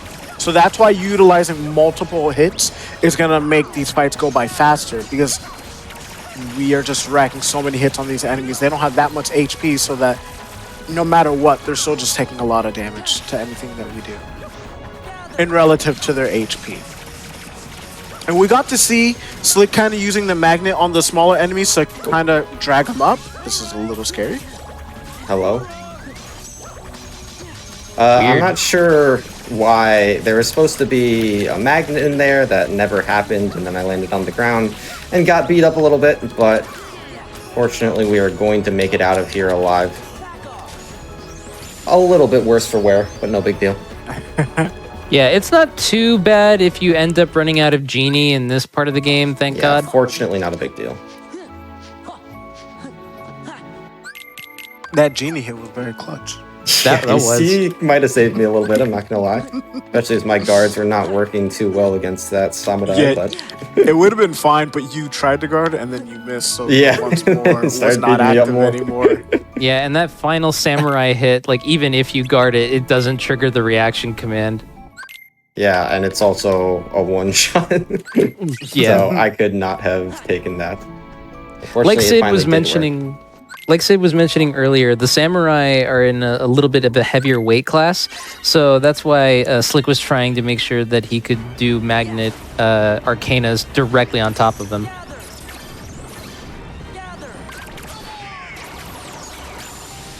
All right. Nice.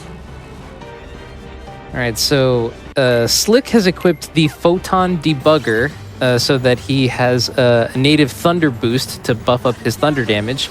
And the reason that he's doing this is to do a particular strat that KBM, a level 1 runner, cooked up.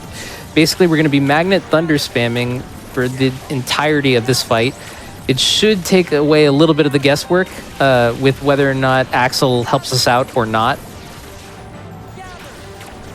Fortunately, got kind of pushed there a little bit, which should not have happened, but... So we're going to have to do a little bit of cleanup, unfortunately. Hopefully, we can get out of it all right. I wasn't sure if you grabbed that RC. Kind of scared me. All right. But, so we got through these fights a little scathed, but we're past it. And now we're going on to the final world, and this Wait a second. area is just, it's a big boss rush. It's very difficult. These strats are very tight to pull off. So for the sake of this fight, I'm gonna be quiet, and I kind of want to just let Slick perform it, and you guys can see the strat in all its glory. And then I'll touch on it. I'm going to follow Sid's lead here, and I'm going to let Slick take the helm.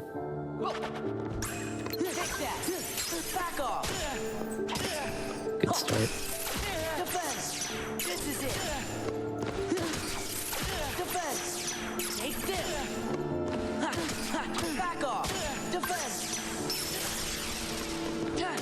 This is it. Give me strength. It's over. Okay. It's over. It's over. It's over. Yeah.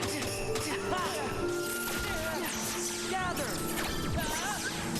Fortunately, missed out on a little bit of damage, so we're going to have to do the second part Trinity, but it's not a big deal. Okay, actually, it is a big deal. Just kidding, I was wrong. I kind of didn't expect that wouldn't kill. I mistimed a going into my limit form, which caused that reflector whiff. Darn it. So unfortunately, he was under damaged. So I took the death there. First one of the run. It had to happen eventually, right? But Well, the first unintentional death. yeah, first unintentional death. Something I also have been kind of silently thinking about that we're in a bit of a question mark for is my ether count is actually getting a little bit questionable. But hopefully we can... You'll be fine. You'll buy some more ethers, you'll take Riku's. Easy peasy. Assuming I can buy 5. This is it. Right. Yeah, there we go. It's over. Give me strength. I was quiet when I saw that happen. I thought I would still have enough, but not quite. Yeah. It's over. It's over. Defense. Take this. Gather. Now we'll get the kill on the second try. So I will let you on a little tip, by the way. If that happens, you have to let all 3 hits of aerial spiral connect, and that's pretty much your only saving grace. That's the only way to build back And you need to just not enough whiff. damage. And you need to not whiff the first Trinity Yeah, finisher. It's bottom very line, scary. don't fail. Because I've pioneered that strat and I was a little skeptical. All right, so I want to quickly explain while Slick does this beautiful looking menu, by the way, which I'm going to be quiet. Yeah, there we go. Nice. All right, so that Roxas fight is one of the hardest fights casually in the game. It's a very beautiful fight in the speedrun. There's so many different methods on how you can do that fight. And it's still kind of go roughly around the same speed. And that fight is just like a tango with revenge value and understanding how it works. It is literally a dance that we're True. doing. And we are... It's just kind of utilizing a lot of mechanics that we have. We can't be utilizing duck flare. We can't rely on those type of, if you want to call them broken things. We're just utilizing all the tools that Sora has and working with the revenge value. And we didn't get to really mention it, but we got to see Slick utilizing going anti-form twice. I'll explain a little bit more after this fight. But Yeah, this we're is boss another. rushing now. Yes, this is another very, very technical fight coming up. We are going to be seeing a lot of, we're going to be seeing duck flare usage, but with particular combos and when we're actually utilizing it to kind of push Zigbar very close to his desperation move phase, which is his last phase, and then we are going to kind of nuke the rest of his HP. I already messed up. Is that gonna Donald work? died. No, it's not, unfortunately. So we are going to have to take a death here. Donald died immediately, and I admittedly did not handle it very well. A little bit of marathon panic set in, and that's fine. I did not potion him accordingly. Honestly, Which that I just needed gives us to a do. little bit more time to talk about anti-form and why you went into it twice. Good point. So, I hope you don't mind, Sid, but so the reason that we went into anti-form twice there is because from the amount of drive usage throughout the second visits of Worlds, we racked up our anti-points pretty high, which means that we're almost guaranteed to use them if we went into a drive form during one of the Organization 13 boss battles. So to avoid that, what we do is we intentionally proc it beforehand, and the way that we're able to do that is because we got a new Keyblade from defeating Roxas called the Two Become One, and it has this ability called Light and Darkness. And it basically says, okay, if you have enough form to go into a drive, then you're either going to get final form or anti-form. But we have a specific amount of drive. We don't have like our full 5 drive gauge. So we're guaranteed to go into anti-form. And so by intentionally burning the anti-points, because once you go into anti-form, your anti-points drop by a certain amount, we guarantee that whenever we use a drive form in the following fights, we'll never see anti-form. And so all the fights should work as intended. All right, and that second attempt was very clean. The one thing about Zigbar is that's kind of a fight that you really need to do by the book and not take any shortcuts, or in this case, not take any scenic routes. Or any Because- death, not Yeah. advised. He's one of the bosses that really works on not only revenge value but also what's called action count. And depending on how many actions and where he is in his attack pattern where you interrupt him, that really changes how he's gonna interact in the fight. And it's kind of one of those fights that if you mess up from the very beginning, just stop. It's gonna go really It's bad. really hard to recover. But I want to talk about this fight. This is probably the hardest fight in the game. Hardest boss fight in the game to go fast on. It's a constant game of reacting and learning how we can manipulate his revenge value to know where it is and to try to utilize how much to react to the cards that are coming at us that may or may not come at us, and learn to react immediately to all the different situations that can go on. Oh boy.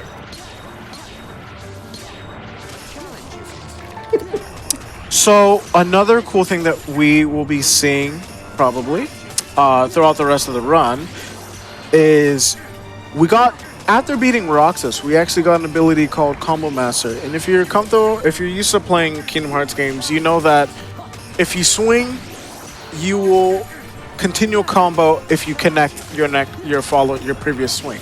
But the Combo Master ability states that you can swing and continue your combo even if you were to miss. So now, that doesn't mean that we get to just blindly mash the attack button. It means that we can actually utilize our abilities to purposely do something early, continue it with another attack, and then go into another action. Or in this case, a reflect, an attack into a reflect, and proc multiple reflects from splashing, getting the double damage, and to be able to get rid of these bosses faster than what we originally could.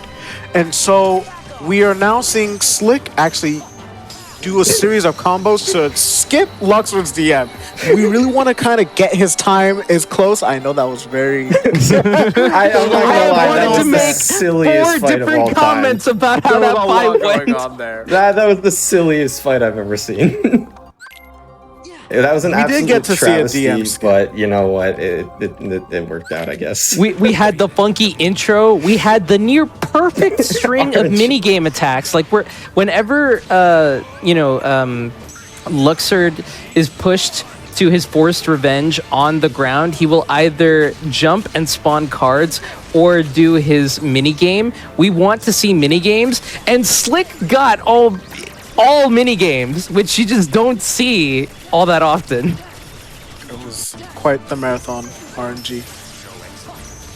All right, now we're on Syax, and so we're going into Master Form there to refill our MP, but also stretch out a little bit of damage. And Slick doing a little bit of ether buffering there so that he can throw this second ether and then go immediately into his final duck flare, clean up this fight. Nice. Very smooth. That's one of my favorite fights in the run. It's incredibly fast-paced. It's really technical. There's a lot of inputs going on. It's borderline incomprehensible when you're just watching it happen, but it's pretty dang cool. I didn't even want to try to talk over it. It's a lot to go over. But I will say now that we have a little break, what we were seeing there was a lot of uses of going into Duck Flare and immediately casting Mega Duck Flare. And that's the one key to get enough damage out. But also, we have to get enough damage out while keeping in mind of Syax's Berserk bar. We don't want him to have the chance to go Berserk again. So we are banking on killing him before that bar goes all the way up at the very top, and we can get one last set of reflects into Duck Flare to utilize that to get enough damage to pretty much kill him before he can go Berserk again. Yeah, when Syax reaches his forced revenge in the air, he'll, as soon as he lands, go into his Berserk state. But if you push him to forced revenge on the ground, he'll try to swing at you and go no exit. And that prolongs for a little bit, for as long as he's doing the attack when he goes into his Berserk state. All right, so now we're going up against Xemnas, the final big bad of the organization. We have to do this reaction command sequence at the beginning because otherwise we can't really interact with Xemnas otherwise. So we're going to do an air combo here with 2 finishers, and now we're going to be looping Reflect, Slapshot, Reflect in a similar way that we were doing with Luxord and Syax earlier. And then once Slick has done a number of Reflects, Slapshot, Reflects, it's 3, we're going to go into combo strings and just see what Xemnas does whenever he comes back out of teleporting after we hit his forced revenge count. We're looking pretty clean. Yeah, what he does there is he can either give a quick attack, he can give a barrier attack, or he can give a long combo, and I basically just have to react to whichever one he does. Nice. That was pretty good. That was pretty textbook. We got to see a lot of use of the Reflect, Slapshot, Reflect. Again, that's only possible because of that combo master ability that we equipped. Otherwise, we wouldn't be able to actually Slapshot before after that first Reflect, because it technically isn't hitting anything yet. So if you time it correctly, you can get 2 Reflect splashes out and just kind of... We are pretty much doing the fight in half the amount of actions it would take to kill him initially. All right, And now so we're in the final battle sequence. Yep, we're in the world of nothing, and now we basically just have to do a lot of really cool, set pieces. We're going to be slicing up buildings up here. The best thing about this final fight sequence, in my honest opinion, is the music. Yep, I knew you were going to say it, and music you're fits so so right well for it. It goes so hard. It's amazing. What's this song called? A Fight to the Death? It really feels energetic. Like you're going places. As much as I want to gush about the music, I still want to talk about what's happening. So we have Slick to actually talk about the removed- game. I know. So when Slick landed on this platform, he removed Riku, and that is for a reason. And that's because we're going to be going into Master Form soon to get our magic back. And as I mentioned with magic spells being different with every form, Master Form Magnet lasts about 2.5 times longer than base or as a magnet, which allows a lot of more of these, I forgot what they're called, bell bombs? Something like that? Minute bombs. No, these are bell bombs. These are bell bombs. Or Oh, bomb- that's right. The nobody bomb versions are bells? called bell bombs. I Bomb forgot. Bell bombs? Something like that. Something like that. But nonetheless, they are getting hit by that. And Slick also casts that Master Form Magnet because there's a weird property on this energy core that the more finishers you do on it in quick succession, the faster these enemies will spawn. So he uses that to spawn the enemies immediately, and then he is able to get all of his magic back from a magnet into Major Drive, which is, as Slick mentioned earlier, puts us in MP recharge, and it gives us our MP, our drive gauge really fast. So now we're going to be utilizing that infinite combo glitch or exploit by resetting our combos to get more finishers out with horizontal slash to trigger the next set of waves. We're going to be utilizing again the magnet with Master Genie to drag in the enemies, and after 2 clean waves, the enemies will be dead and we can start attacking the main core again. And from here, we're going to get rid of Genie because we want to get our drive back. So we're going to be going into Duck Flare to put ourselves into MP Recharge. We're going to be utilizing the Mega Duck Flare with all the hits of Air Spiral to get additional damage. And then once we are done, we're going to go into Valor Form. And we have a lot of strength with Decisive Pumpkin and Oblivion. Decisive Pumpkin having the combo boost with our native combo boost is going to allow us to kind of just wail onto this core. And after Just 2 like combos, that. we're done. Yeah. And we're about to see another nice sequence of Reflex, Slapshot, Reflex, into Duck Flares, into Reflex, into just pretty flashy colors all around the screen. And with a Ooh, cheeky you also elixir do buff. the elixir there. That's cool, man. That's a tech that we haven't really got to see too much throughout the run, where you actually cast an item and then you do an action. So in this case, Slick threw an elixir while he was still properly healthy, full HP, full magic, but then cast a Duck Flare, which put him in MP Recharge, and by the time he was put in MP Recharge, the elixir now lands onto Sora, and then he gets his magic back. And he's able to kind of just destroy that fight in a blink. And immediately able to use another reflect in there. Yeah, we're going Yes. crazy in that fight. We're zooming. Also, in Speaking of this- zooming, we've gone so fast that now we're using vehicles to go at insane speeds. flying after dragons and everything. And right here, I'm actually using another example of that finisher canceling we were talking about with Genie. Whereas combos get canceled when you're resetting Genie drive forms, they also get canceled when you're using the lasers on the ship. So that's allowing me to just use constant finishers over and over. And you need finishers to knock out these bell dudes, whatever they're called. Bell bombs. And by doing those finishers over and over and over, I'm able to get through this really quickly. That is also only possible in the Final Mix versions, thanks to the combo master ability. So there are 5 pieces to this dragon construct that Xemnas has cooked up. We've already taken out the tail and one of the engines. We basically know when we want to use Mega Laser to take care of specific pieces. We always want to do Mega Laser on the first tail. Well, I guess the only tail.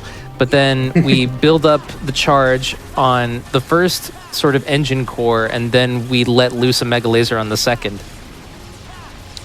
And all right, no hits out of the first missile shot. Yeah, those rockets there are unfortunately pretty random to dodge. You know, maybe there's better ways that we haven't discovered, but really we're just hoping we parry things. We're hoping we get out of the way by moving in circles.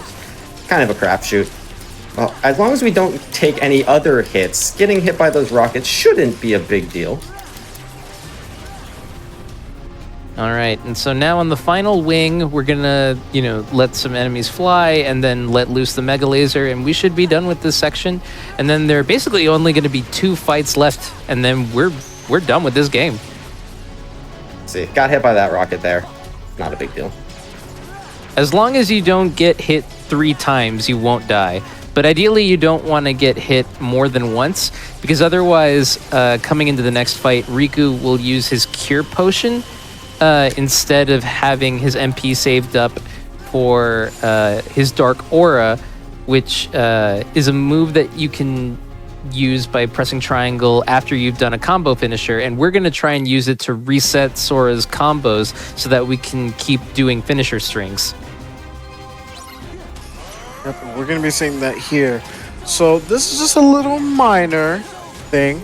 We kind of didn't fully touch on this earlier when we talked about revenge and revenge value and all this stuff. But typically, enemies only add revenge, or revenge is only added onto enemies if they are flinching from it. So that is something important to note, especially when we're using these combo master reflect loops, reflect, slapshot, reflect, and all this stuff. If the enemy does not stagger, you have to be careful of that, because this Armored Xemnas 2 fight from that Slick is currently doing, every time we get back onto the main field, he has a different force revenge number. So we have to constantly be aware of how much revenge we are adding. Like that right there, that I didn't understand. I thought I had that timed out, and I did not. And case in point, what's it's talking about right there. If you're not aware of where his revenge value is at, where his stagger's at, you can get yourself in some trouble. Yes. As soon as I said that, I was like, oh no, I saw you click the X button. I'm like, no, what am I doing? But those things happen. It's very complicated, and as some fights might look simple because they end so fast, there is so much to keep track of when you're doing a run. And it's Yeah. also hard to focus when you have people in your ear blabbing while you're trying to mentally keep track of all the revenge value that's going on. That would make this a lot harder. It's a good thing that's not happening here. Just the voices in my head. So there's a cute thing that is a property of this fight and this fight alone, which is, technically speaking here, you have access to pretty much all your growth abilities. Like, Sora is able to do aerial dodge, even though we haven't leveled up Master Form all the way. He's gliding, even though we have not gotten Final Form at all. He was dodge rolling when we were on the platform with Armored Xemnas, even though we haven't leveled up Limit Form enough to where we would get that. So it's kind of neat that like in this one fight we have access to basically everything. Yeah, they And they're decided all to maxed. go ahead and make it cinematic, and I respect that. Why make sense when you can be cool? Exactly. He's going to throw an ether so that he has enough MP going into the final fight. Right as that reflect comes out, and bada bing. All right, time is going to be coming up. All right. And hopefully so right about 3 minutes. This fight is a beautiful work of art as well. The atmosphere, the fight itself, just everything about this fight is just I could talk Best about it final for boss too theme long. of all time. It's just, it's too good. But we actually going to be interacting with this flurry of attacks that Xemnas is doing at us. We're going to be casting Reflect at times that we know that we're going to be hitting the real Xemnas. He kind of has a Xemnas, and then there's a Xemnas clone that's also attacking alongside it. And we have to know exactly when the real Xemnas is going to be on screen, so that way we can reflect the attacks and make sure that we are actually damaging it. So right now, Slick is going to be using Riku's Limit, which is another tool that we get to see near the end of the run. And Slick's going to get Xemnas close to 4 bars down, and we're going to kind of get this nice little combo string. And the beautiful thing, we didn't touch on it yet, but Limit Form's limits only add revenge value if you do the finisher. So all those Ars Arcanium hits, we're not adding anything to its revenge value. So we kind of just stretch out this long combo string to get us enough damage to force revenge, get to one last grab sequence, reflect it, and now we're done with the fight. Yep. All we have to do now is this segment where we deflect all these laser attacks from Mash all like directions. our lives depend on it, because they do. You don't. And then once this is done, we basically have a little cutscene where Riku and Sora fend off Xemnas' attacks for the last time. And then once the game loads in again, we're gonna do one attack, and then it's GG. Game over. If you have ran this game, you would know that this is one of the best feelings when you get to this point in the run, and you know that all the stress is done. You can finally put down the controller. Your arms back, you relax. You can feel the blood flowing through your hands Exhale again. a little bit. You're shaking a little bit, maybe. Yes, your teeth are chattering. Just like, oh my god. We've all One- been there. One thing is that like we typically know what time we're gonna get for the end of the run, because when you start the what we call the laser dome sequence, it's usually about a minute and a half to get to the point where you can either cast a thunder to end this fight or use Riku's limit. So yeah, it's usually about a minute 30 from when you start the laser dome sequence. And Yep. time is coming up. 3, 2, 1, time. 2:55. Not too bad, not too bad. Or I guess it's 2:55 on this, but it's going to take a while for the playback. I guess it's a 2:56. No! So much worse! You just had to say that. You lied to me! I'm sorry. I promise I'll do better on the next hot fix. Well, No, but that was a very good showing. that was really good. Yeah, super clean run. Very Thank you, well thank you. done. I know you were worried about how it was going to go, and I think it turned out pretty dang well. So Yeah, I'm GG, pretty that was pleased awesome. with it. Thank you very much.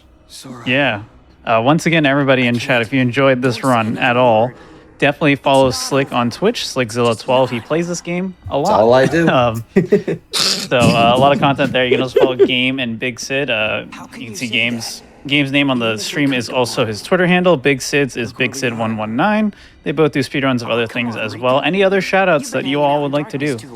I just thank you to the Cage community as a whole. There's a bunch of awesome people there. We're always happy to help you with any speedrunning questions you may have, or lore questions maybe. I don't know. Thank you, man. Thank you again so much for Big Sid and Game Man of Color for helping me out with the commentary here. It makes this so much more informative, exciting. And Etchy and GDQ for asking me to participate in this. It was an absolute blast. Awesome. Yeah, I was super excited to have a chance to get you onto this since, like I said, you are one of the category's most devoted fans, and this is a category I've always loved to watch for many, many years now, and it's cool to see it ran as much as possible here, and also by someone who just really loves the category. So, yeah, thank you again. Some announcements before we head off. Tomorrow, Yep. we have, let me see what the calendar says. Tina's RPG show. That'll be 12 p.m. down. 1 p.m. Eastern. I can walk. I keep thinking in my time zone. I'm in Central, but 1 p.m. Eastern, we have Tina's RPG show.